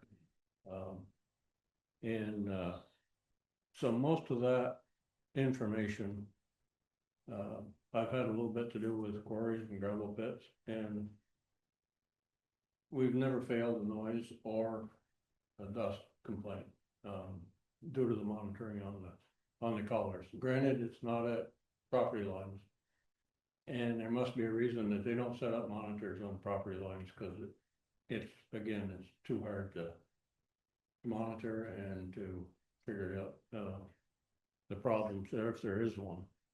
And I was very involved in the asbestos mines up there, not that it has much to do with this, but in order to do the monitoring on the air up there, that all went to Boston EPA Region 1, because the state doesn't have the wherewithal to do that either, to that extent. I know they have the wherewithal to monitor sites. If you want, I've never heard of them going out. They probably do, but any sites that I ever worked on, I've never seen or heard of them showing up, because it's just so subjective, I guess you'd want to say, to what the human body will absorb, and what you see is not always what you get. And the dust goes where the wind blows, and you're typically required to keep everything either wet down or chlorided, and sort of keep the dust to a minimum. Probably truck traffic is the biggest culprit of anything that's going on. The crushers, you have to have a separate permit for a crusher that produces over 150 ton per hour, which is a very small crusher. And same with screening plants and that type of thing. So I think everything is pretty well covered, either through state permits or federal permit or federal requirements. And once, I guess what I wanted to say also is that once you have a mine safety and health number, then OSHA is no longer involved by the state. They don't even go on the site. I don't think they even have any jurisdiction on the site once the federal government takes over, and that's it. And I got just a little background on it. We had a mine safety and health inspection on the pits that I oversee on Friday, actually, and everything was good. Granted, small operation, but I'm also involved with down at Hardwick in their gravel pit and changing over to ledge and that type of thing. And most of that is groundwater monitoring is the biggest problem. There's very little air pollution questions going on. So just a little FYI, it's practical experience goes quite a long way sometimes. Thank you, Gary. Thank you. Just to be clear, I did afford the chair of the Morristown Conservation Commission well over 2 minutes in reading his letter, and I felt it only respectful to do the same for the chair of the DRB. You're very welcome. Other comments? Where would we like to go with this at this point? We've been talking about this for quite a while, data centers and gravel extraction. Well, we have our plan regarding the interim bylaw. I know the planning commission is still working on earth extraction, and I look forward to seeing their recommendations. And certainly we seem to have gotten the message from the planning commission that this is something that they are entertaining and spending some time on and doing their homework. I can just say very briefly, as I want to, is that I'm going to be taking David's comments on our tiered approach and remove the things which I think we require and pare it down so we have something that's a little bit more concise to kind of what we can do. Thank you, Tom. David, anything you want to add before I move on? No, I do just want to clarify that I think we've made it clear that the planning commission's efforts to regulate by tiers are wholly acceptable, and that's a good way to do it. Just like we're talking about dividing the data centers up potentially by size of facility, that is allowed under Vermont law and is a good way to look at things. So I don't want to be necessarily the wet blanket in the room on some of the stuff that they're doing, because a lot of it is good and is legal. It's just the regulation of air pollutants is not a good fit for zoning bylaws and is not, for the most part, authorized except through performance standard regulation. Okay, thank you, David. With that, I am going to move on to 1B under new business, to review and discuss the town plan implementation plan with the Planning Commission and LCPC representatives. So we have the implementation plan in front of us. I did read through it. There's a number of items here, some of which the responsible party is the select board, some of which is the village trustees, some of which is the planning council or planning commission. If I do look at just which I did do, what is under the responsibility of the select board, it falls into a couple of different categories. And some of these we have addressed as a board over the last few years. Some of these we have not.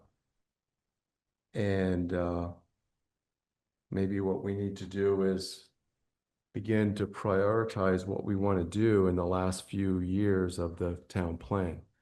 Town plan has another 3 to 4 years to it before the new one gets invoked. But this plan speaks to, in terms again of what the select board should be addressing, our town name, Morristown versus Morrisville. The village boundary, whether to extend the village boundary. I can't say as if either of those have been discussed Chair. while I've been on the board. I apologize to interrupt you, but David has his hand up and it might be asking if he needs to be present. That's correct. Asking what? To be present? Whether I need to, whether you'd like me to continue to be on for this meeting or whether further input is no longer needed from the town's council. As much as we love you, David, no, you don't need to stay.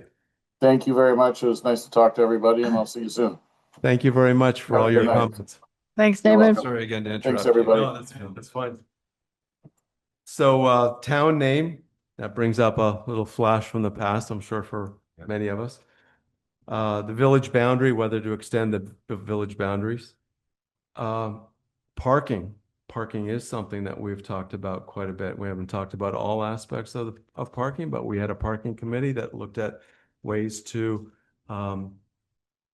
create more parking within the downtown area.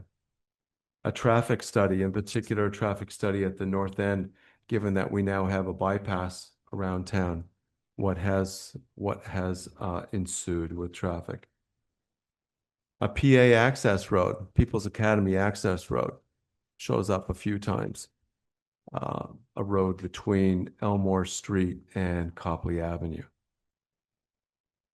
Brooklyn Street stormwater. I was reminded today that the town is responsible for stormwater. The village is responsible for water. We're responsible for town water, stormwater.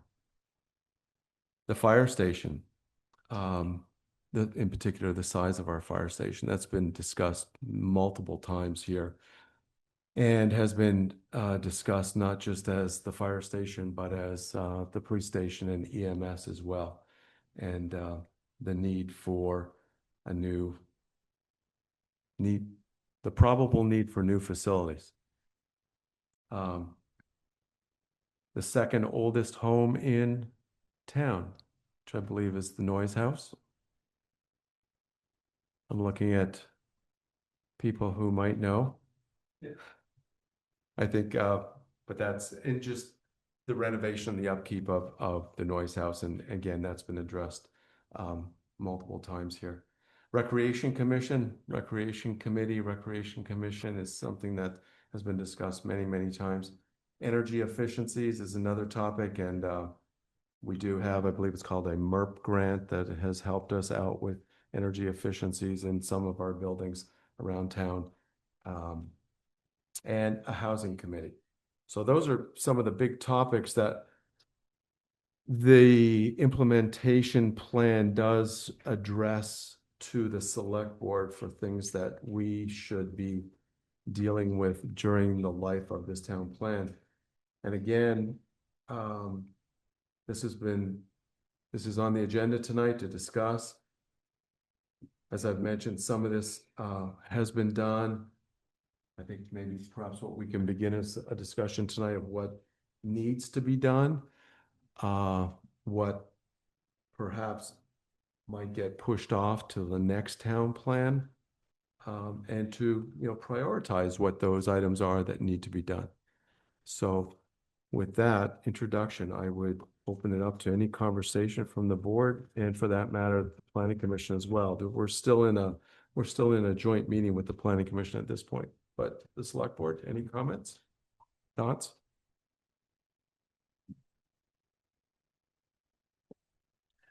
I think we've done a pretty good job packing away at some of the things that are in here as best as we can do to try to get back to some sort of normal flow of business.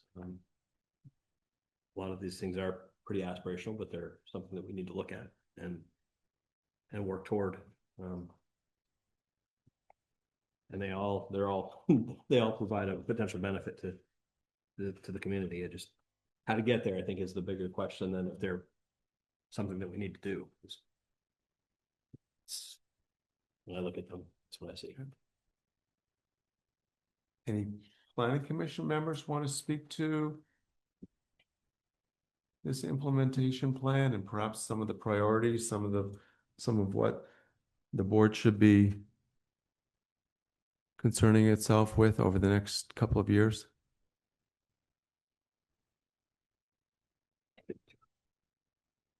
Goldstein, Chair, Planning Commission.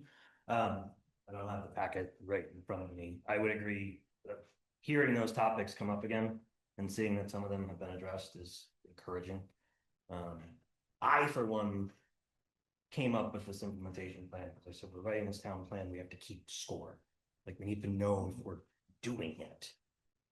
And over the years, I'm going back a lot of years at this point, my suggestion was at our meetings, like, can we have this at the back of every packet? Like, we should be looking at what we're accomplishing. We've been trying to get out of reactionary mode for as long as I've been on this board and getting to planning mode, which is aspirational at best too. And when things come up, you have to deal with them.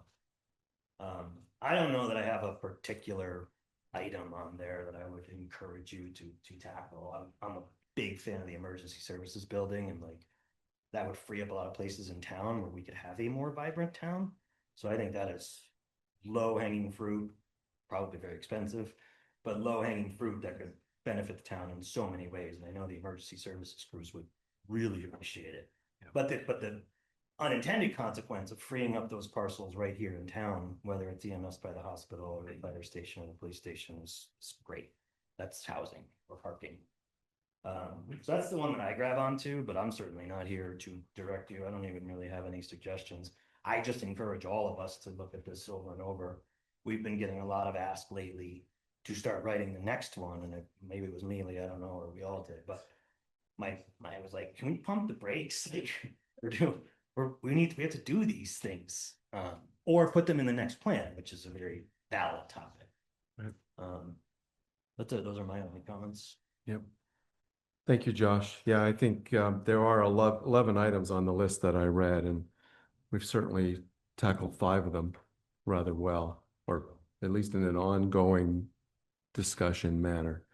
Some of these we haven't. Is there anything that the board would like to comment on in terms of prioritizing these?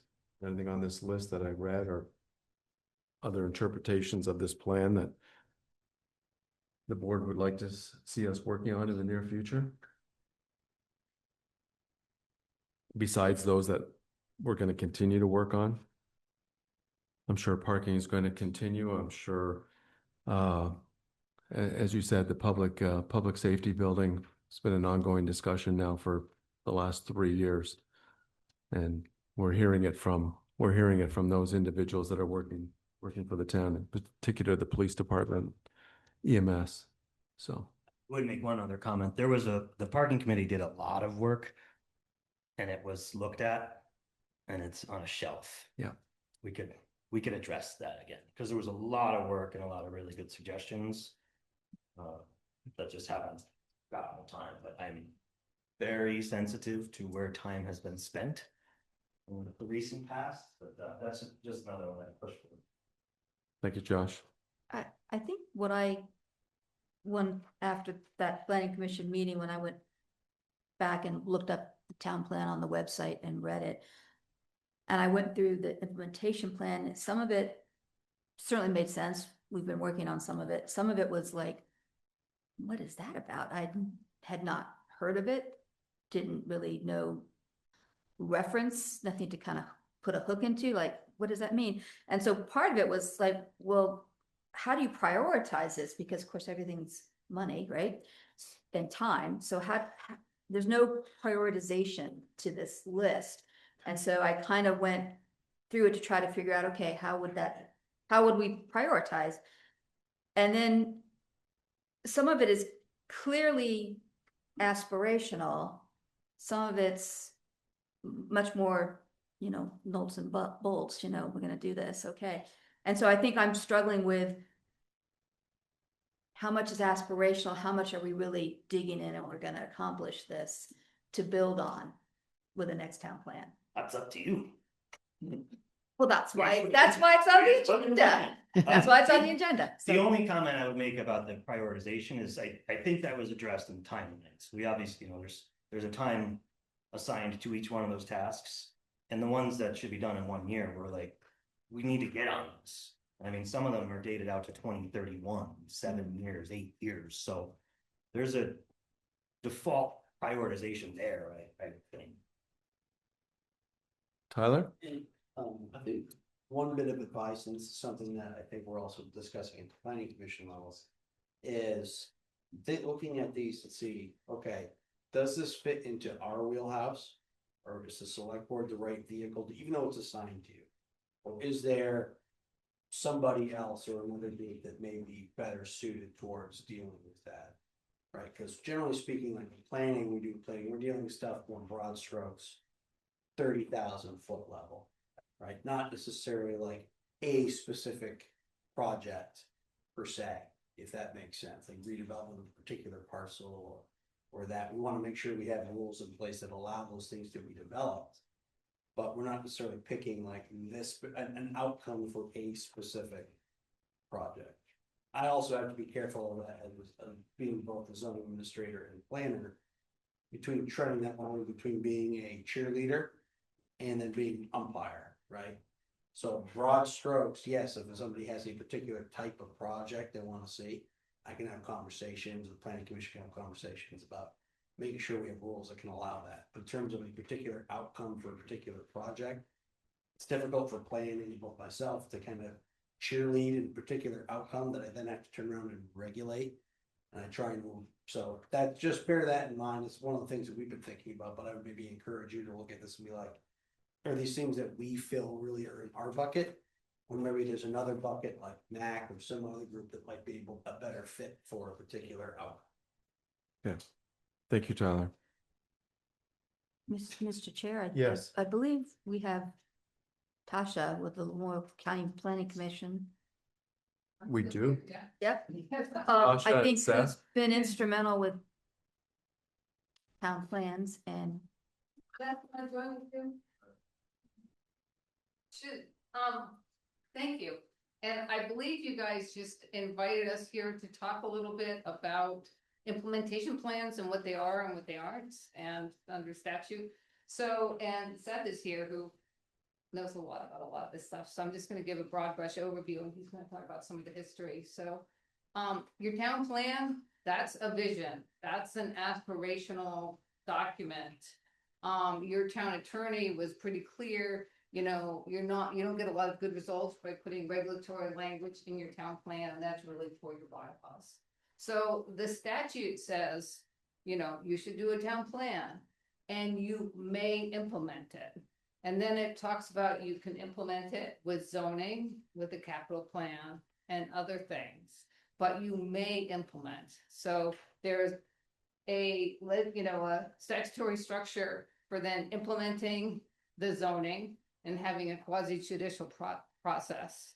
But many communities then also choose to implement their plan by identifying priorities that come out of their vision.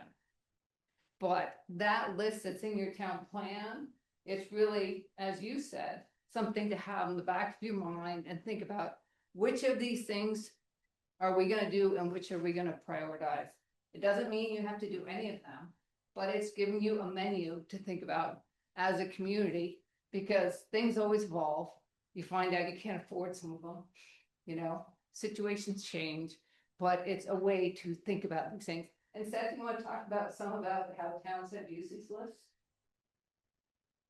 Sure. So I think that's a really good starting point. So the way statute is structured, the town plan is your overarching policy document that's used for the foundation for your zoning and subdivision bylaws, your capital planning, and what statute would refer to as your non-regulatory implementation, which essentially can be everything else the municipality does. And so a lot of those potential projects that Tyler outlined would fall into that non-regulatory town plan implementation.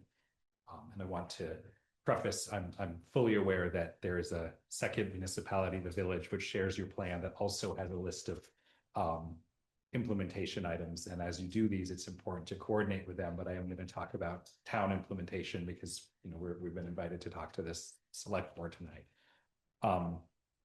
So communities really vary in how they outline the implementation of the plan. And it's one of those where one size doesn't fit all. So there are some communities, especially larger communities, that have a very elaborate spreadsheet with all of the potential tasks listed, you know, costs assigned, boards assigned. And then there are others, and I think your neighbor to in Wolcott is a good example of this. They're, you know, pulled out 10 kind of key, these are the things we're going to do over the next 8-year cycle. And then there's communities in between, and Morristown seems to be one of those communities in between. And so you've got a good start with that. Just doing a regular check-in between the select board and the planning commission is a really good way to monitor progress on that.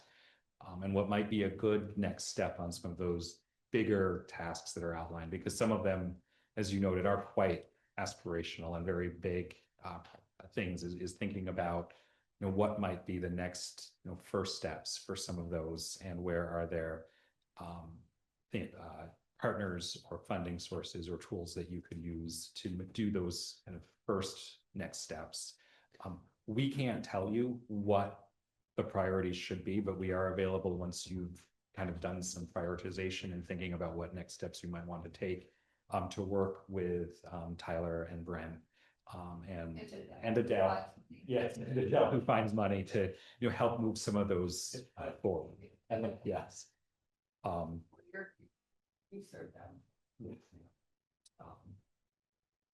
yeah, I think you have a very good list. I think a good next step is like breaking those down a little bit more into, you know, how you get started on some of those. Thank you, Seth. That was Seth Jensen from LCPC. Questions for Seth or Tasha? Brent? Go ahead. So as we're looking forward with the next town plan, can you share what you've seen in Lamoille County as well as other parts of the state as what you would consider, what you would recommend for the town as we, you know, 2030 to some people seems pretty far off, but in the municipal world, it's approaching quickly.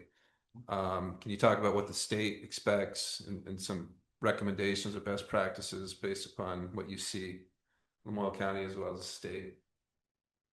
Sure, I guess we'll tag team here. First of all, whatever you come up with, add a bunch of extra time, because one of these things about town plans is there's a lot of hearings and a lot of just procedural steps. And I would map those out and say, okay, so we have to add X number of months just for this part of the process. And then start talking about how long you want to take as a community. You know, the state says at least a year on top of that other stuff, but some communities have done a lot more. Stowe recently did a very thorough update that started with, and you can look at it on their website, an extensive public process to reaching out to community members to get a sense of what is the vision of the people in the community and how can that inform the actions of the planning commission. And you know, all of the communities, we're very, you know, for the smaller communities, we provide a lot of support on the town plans. And, you know, they really do reflect the flavor of the communities. When you adopt this plan, you're also going to have to add some additional information. You've heard us come here before and talk about the statewide housing targets. When you update your town plan, you will need to incorporate the targets for Morristown. Those are aspirational targets. and you can talk about how you hope to achieve them. Or also talk about any barriers that you think you might face to meeting those goals, because they are very aspirational. We look at the numbers, I think you remember that. So, and you want to talk further about maybe other examples? Yes, so I think it's a good idea with any of these, including the plan update, to think about the amount of time you need and then add to it, because the public process for a plan update is very important. And when you think about when the plan was currently drafted and some of the things the community and the region have experienced, it's been quite an eventful time since 2022 with the end of the pandemic, the flooding events, significant growth in the community, and the plan is really the place to have those community discussions and a forum for those community discussions about what direction you want to be taking in the next 8 years, once you get to that point. Something that some communities do when there's a potential major initiative before the board is have a brief discussion about where does this fit in the municipal plan, so that it's not just once every 8 years and then it sits on the shelf. So it is checking in when there's a major idea that comes before you, and that is a good tool kind of to help vet and prioritize as you go, because there are so many things before select board, as all of you know, and there's an infinite amount of potential things that the select board could take on. So that's kind of the big picture as you're doing the update, but also thinking about how implementation carries through to your daily work as a board. And I'll just add one thing, that for the select board and the planning commission also, that not staff therapy, but we do have staff who are good at making wonderful maps. And it is so helpful to community discussion if you're talking about things like flooding, to have a map of where that actually occurs. If you're talking about like issues of conservation, to have a map about what areas are already conserved. It really aids your discussion. And I think that the folks on the planning commission would agree when we talk about these things. They really like to get a visual. I see that there's maps up on the wall. So, do look to us as a resource. We're a technical resource. It's your decision making, but we really want to provide you all the tools that are there. Tyler, I actually have a question. microphone. Sorry. I thought I was close enough. You mentioned Stowe's process, and how long does, what is a good example of a good outreach process in terms of years, 3 years, 5 years? Just trying to understand how long did Stowe take? As you said, it was expensive. Just trying to Expensive, not expensive. Expensive. I didn't like to hear the word expensive. Yeah. And we'll have to check with them, but it was a lot. It wasn't just one. And also, they decided not just to look at the horizon of their plan, but they asked members of the community, what do you want your community to look like in 2050? What is the big picture vision? And so you can ask questions like that go beyond really the timeline of the plan, really to get a sense of what people are thinking about, where they want to live and how they want things to be. I don't know if you can hear me, but the 2050 plan. Microphone. Okay. Remember first, But everything's being taped, so. My only comment on the Stowe 2050 vision was they opened it to all communities. It wasn't for Stowe. It was for anyone who wanted to take it. You didn't need to live there to answer it, give your input on town. And as a hub for this county, I think that's important for us to do, to listen outside of our boundaries here. Yeah. Good. That is a really good point, because we also have maps of commuting, but I think that if you'll find that the patterns of Lamoille County are Stowe and Morristown are hubs in their own ways, and it's important to understand where people are coming from and the jobs that they're doing in the community. Thank you, Seth and Tasha. While we have them at the microphone, comments, questions? Go ahead, Leah. Sorry. Can you just add some insight as to how does the state use the town plan? As you said, it was aspirational, the bylaws are the actual regulations. So how does the state view the town plan? How does the state use the town plan? So I guess the state is like different parts of the state use it in different ways. Act 250 does have revision criteria 10 where you determine whether or not projects conform with the town and regional plan. That's a very specific, narrow point. I can tell you, you guys have got the downtown designation back. Right. But when businesses from your community apply for the downtown tax credits, one of the questions is, does your project comply with, is your project supported by the town plan? Give us some language from the town plan. So I think it's important to think about those things as well when you're crafting your language, is what language in this document is going to support the businesses and the people of your community, because I know that we're always writing letters for grant applicants to various federal programs or whatever, that this, project conforms with the regional plan, blah, blah, blah, page 8, page 24, et cetera, et cetera. Thank you. Are there other parts I haven't got? Well, I was just going to add, many of the state grant programs do look at conformance with the municipal plan, and we're, entering into a period of time when, state and federal funding is going to be more competitive. And so thinking of the plan as sort of your first passover of identifying priorities, and the key priorities that are too big for your own local tax base, thinking about how the plan might be used to support funding and support for those is really key.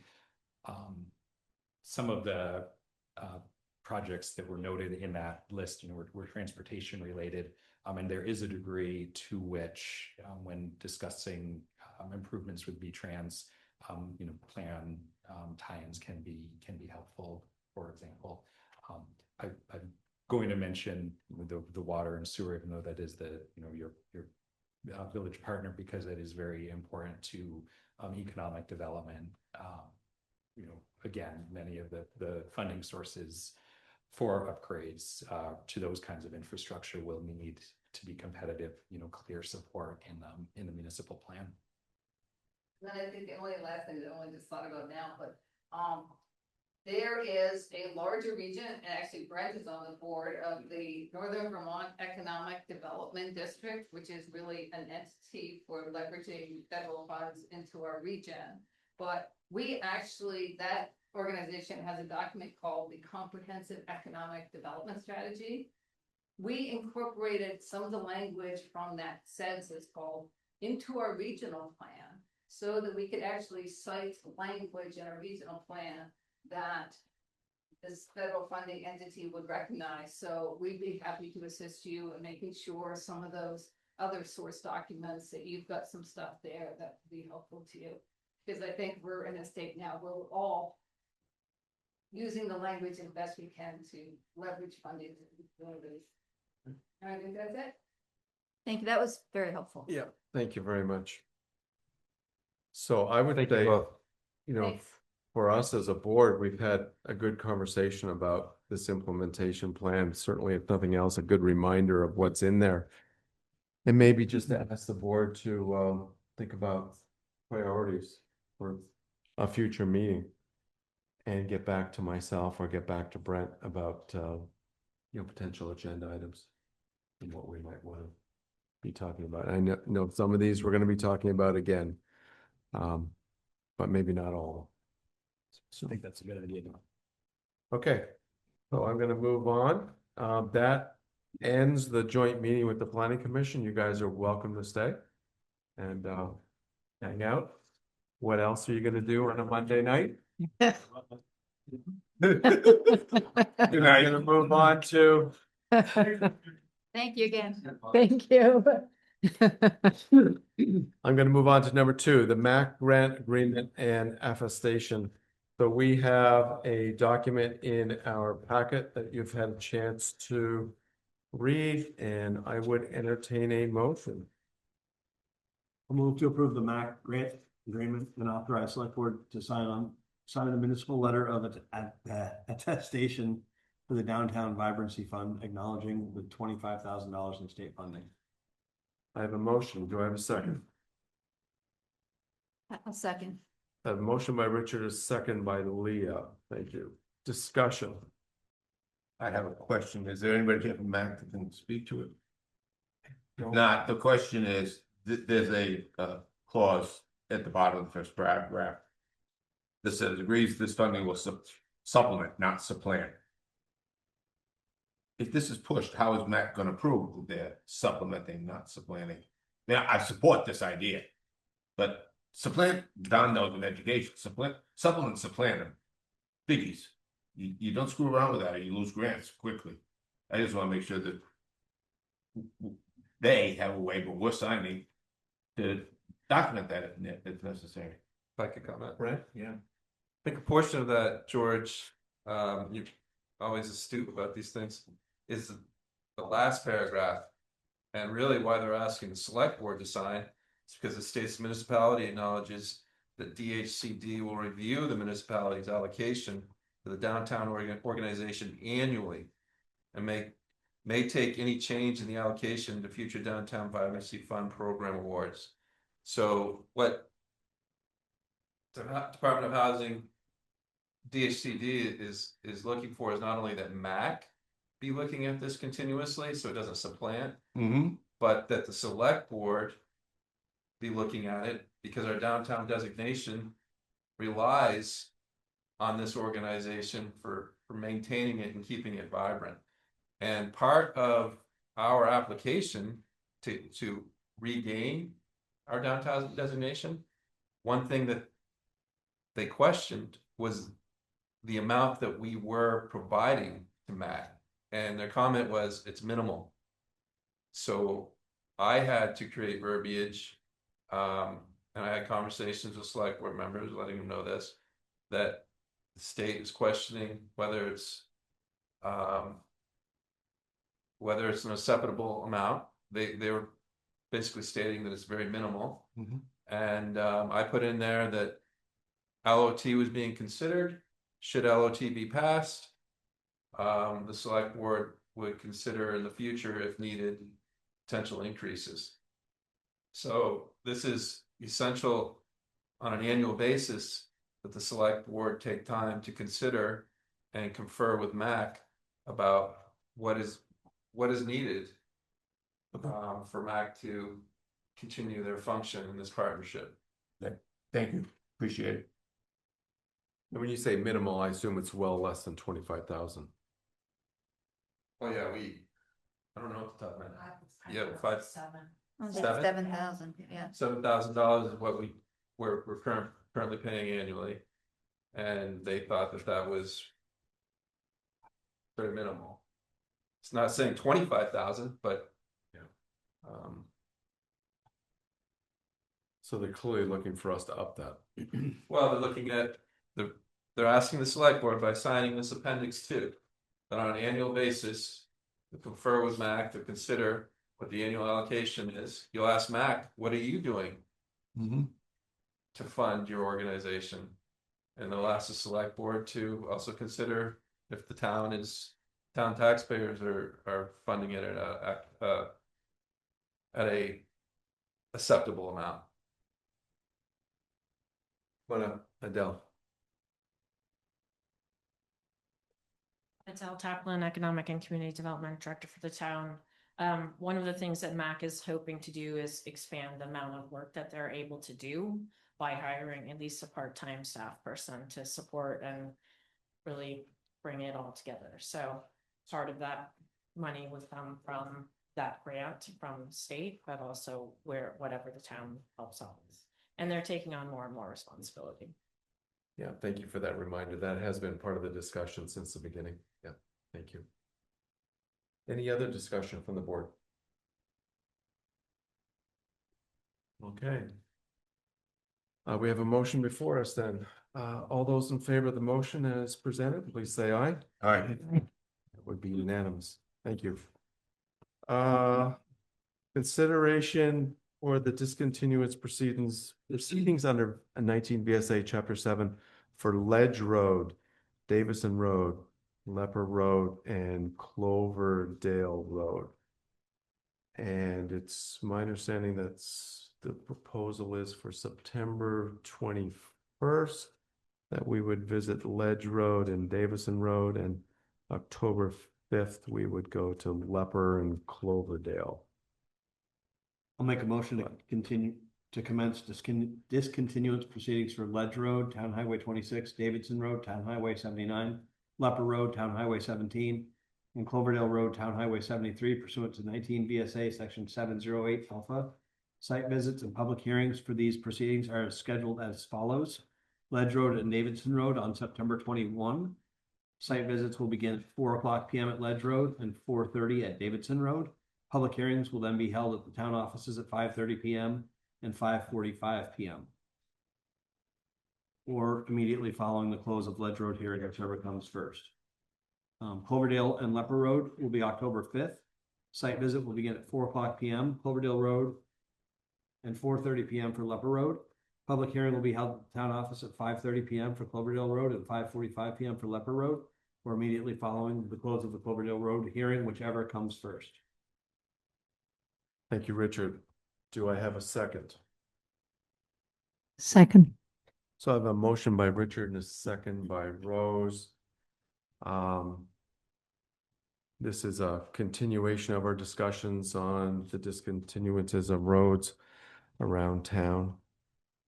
We've been to a number of these site visits and public hearings. Discussion. I have a question. It's not about these two rows, but it's about the discontinuation. So maybe it's appropriate, and if it's not, that's fine. Is there some thought about when we will cease doing discontinuation of roads for this season? Because as we discontinue roads, or decide to discontinue roads in the future, they have to make arrangements for plowing and other winter maintenance. I think this is it for this year. But it's not for that reason. Okay. So it's because of sunlight, as we get later in the season, it gets darker more quickly. As far as if the select board were to move forward with discontinuance through the process, it could be done now, but it could be effective 6-9 spring months. whatever. So it gives Okay. people. That's fine. Okay. Yeah, thank you. Any other discussion regarding the motion? Yeah, come on up. Yeah. Thank you. My name is Susanna Burnham. I live at 1430 Washington Highway. I'm an abutter to Ledge Road.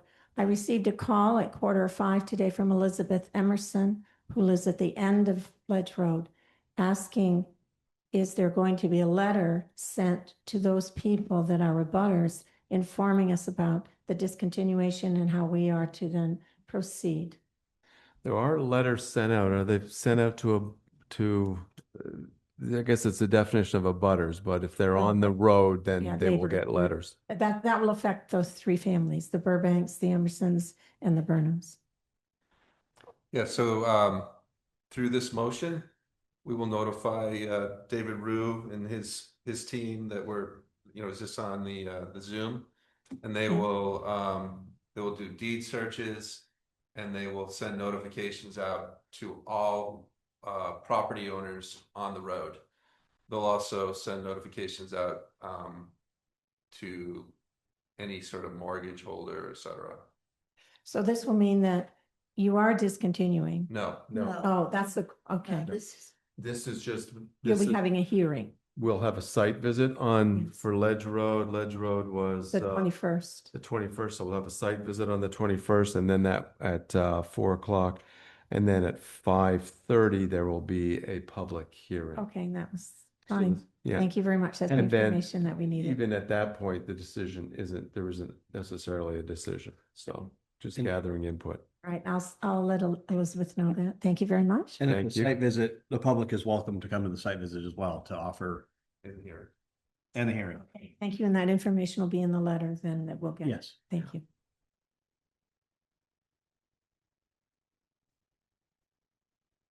Did we vote on that? Did we vote on that? We did. Any other discussion regarding the motions? Okay.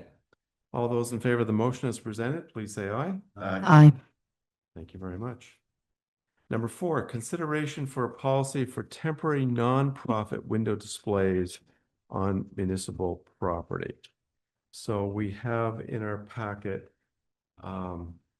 information.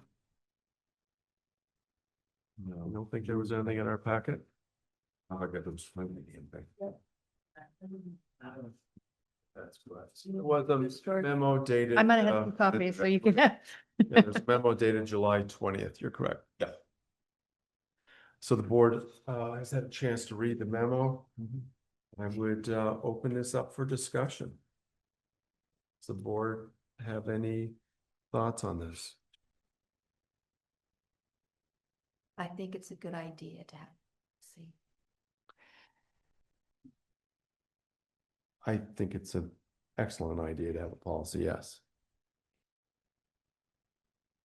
It seems to me that from reading Judy's memo, which I appreciate very much, it's either, to me, I would be looking at either the suggestion of the limited public forums, etc.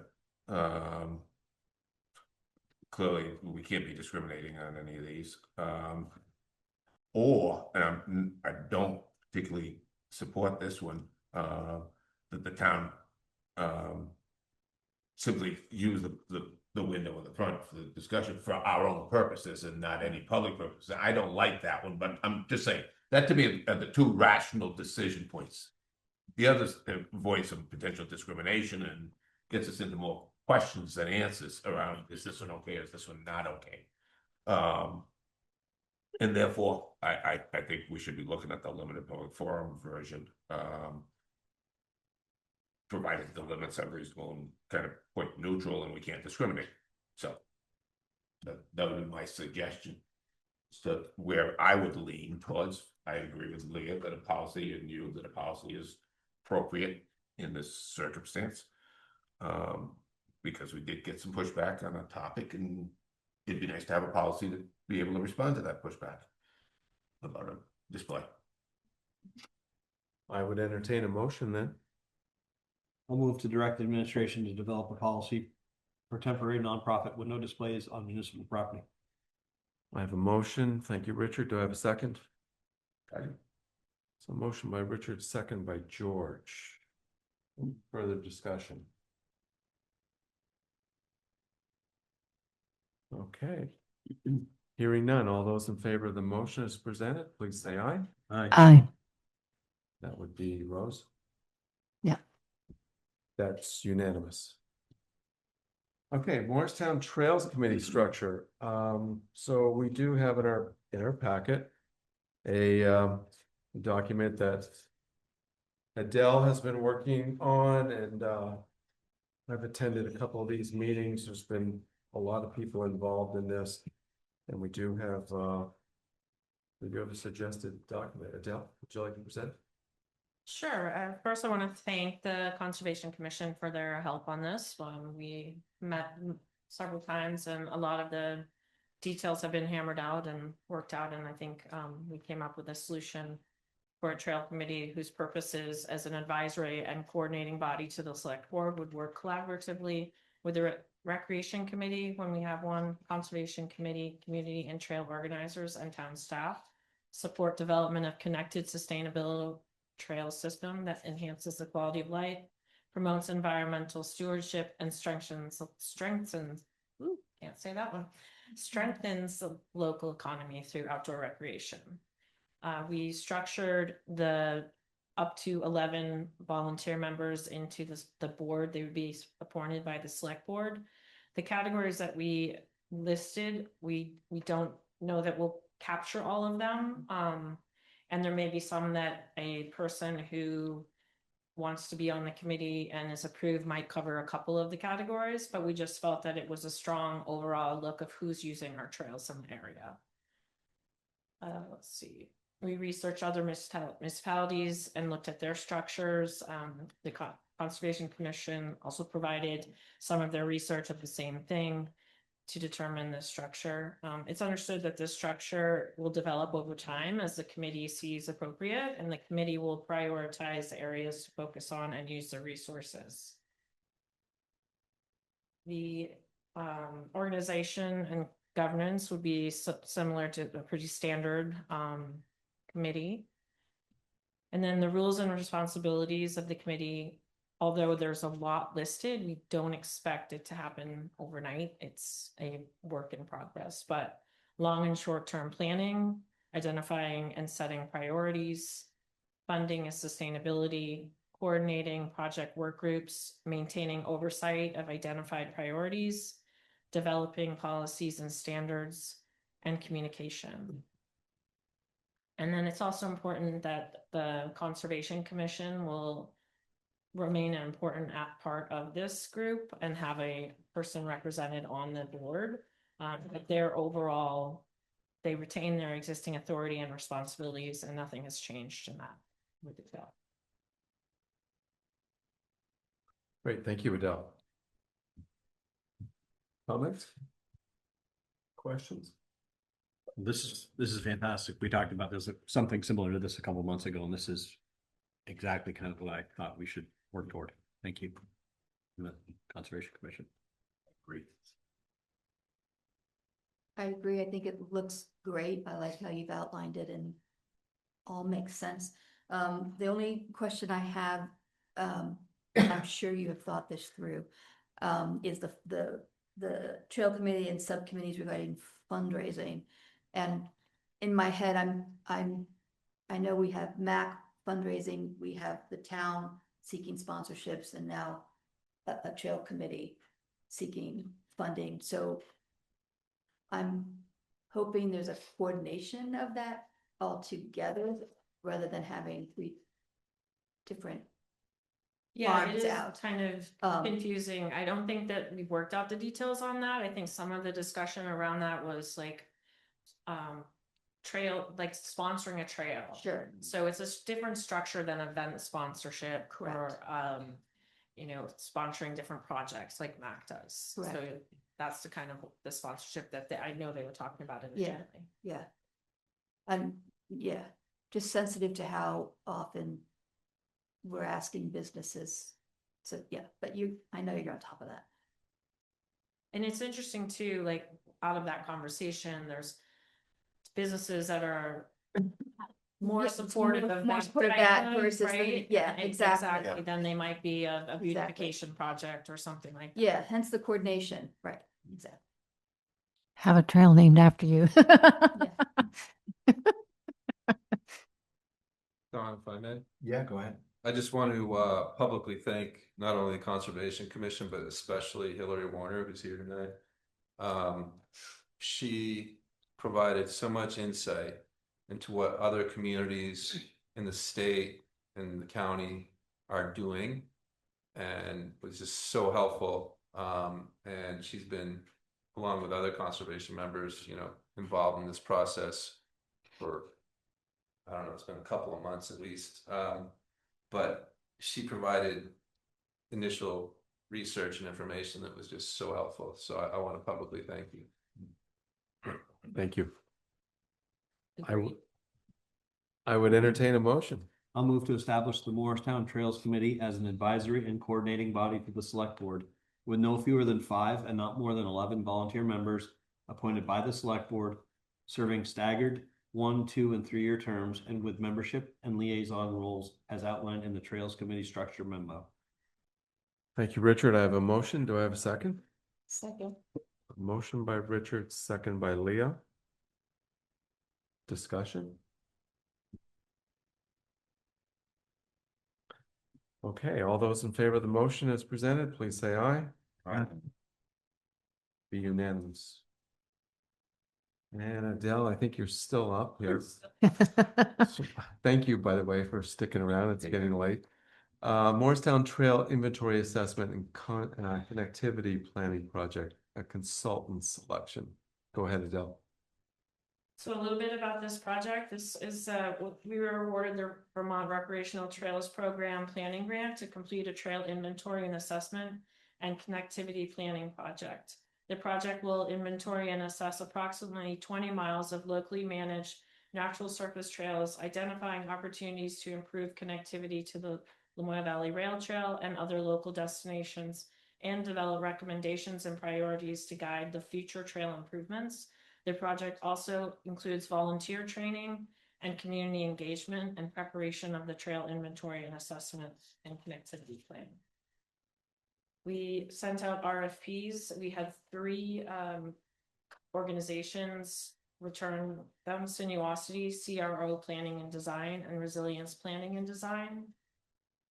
The lowest bid was CRO at $18,000 and Sinuosity at $19,100. Resilience was much higher, $31,000. All the 3 firms submitted responsive proposals demonstrating a strong understanding.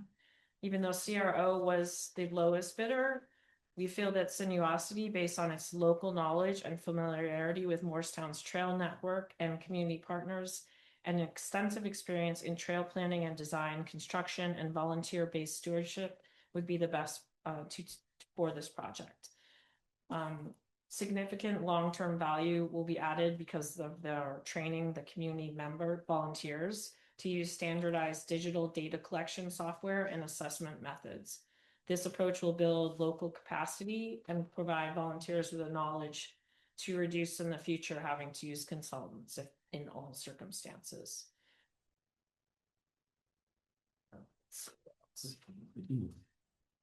The funding summary, there is no, the match is all town in-kind match. It's volunteer hours. So the grants for $19,100 will cover the contractor fees, and then the rest of the project funding will come from the in-kind match. So my recommendation is that the select board approve the awarding the consulting contract to Sinuosity. Thank you, Adele. I would entertain a motion. I'll move to award the consulting contract for the Morristown Trail Inventory Assessment and Connectivity Planning Project to Sinuosity LLC in the amount of $19,100 and authorize the town manager to execute the consultant agreement. Thank you, Richard. I have a motion. Do I have a second? Motion by Richard and a second by George. I just want to say, thank you once again. It seems like every meeting there's more money. It's just The Conservation Commission for this help on this one as well. They are the group of volunteers and Hillary who help support with writing the grant, but also will be doing volunteer hours. It's just grant after grant after grant. So much. Yeah, thank you so much, Adele. And as you said, the only match is an in-kind match. So it's wonderful. Other comments, questions, discussion? Okay, all those in favor of the motion as presented, please say aye. Aye. Would be unanimous. Old business, I assume we have none? None. I would entertain a motion to approve the warrants. I'll make a motion to approve the warrants. Thank you, Richard. I have a motion. Do I have a second? Second. Motion by Richard, second by Rose. Discussion. All those in favor of approving the warrants, please say aye. Aye. Be unanimous. Upcoming schedule, we have meetings August 3rd, regular select board meeting at 5:30 here. That's Monday, August 3rd, and we have our second meeting of the month, Monday, August 17th at 5:30 as well. Other business? No. I would entertain a motion to adjourn. I'll move to adjourn. They're getting giddy over there. Do I have a second? Second, a second. Motion by Richard and a second by Leah. Motion by Richard, a second by Leah. Any discussion? Okay, hearing none. All those in favor of adjournment, please say aye. Aye. We are adjourned. Thank you. That's unanimous.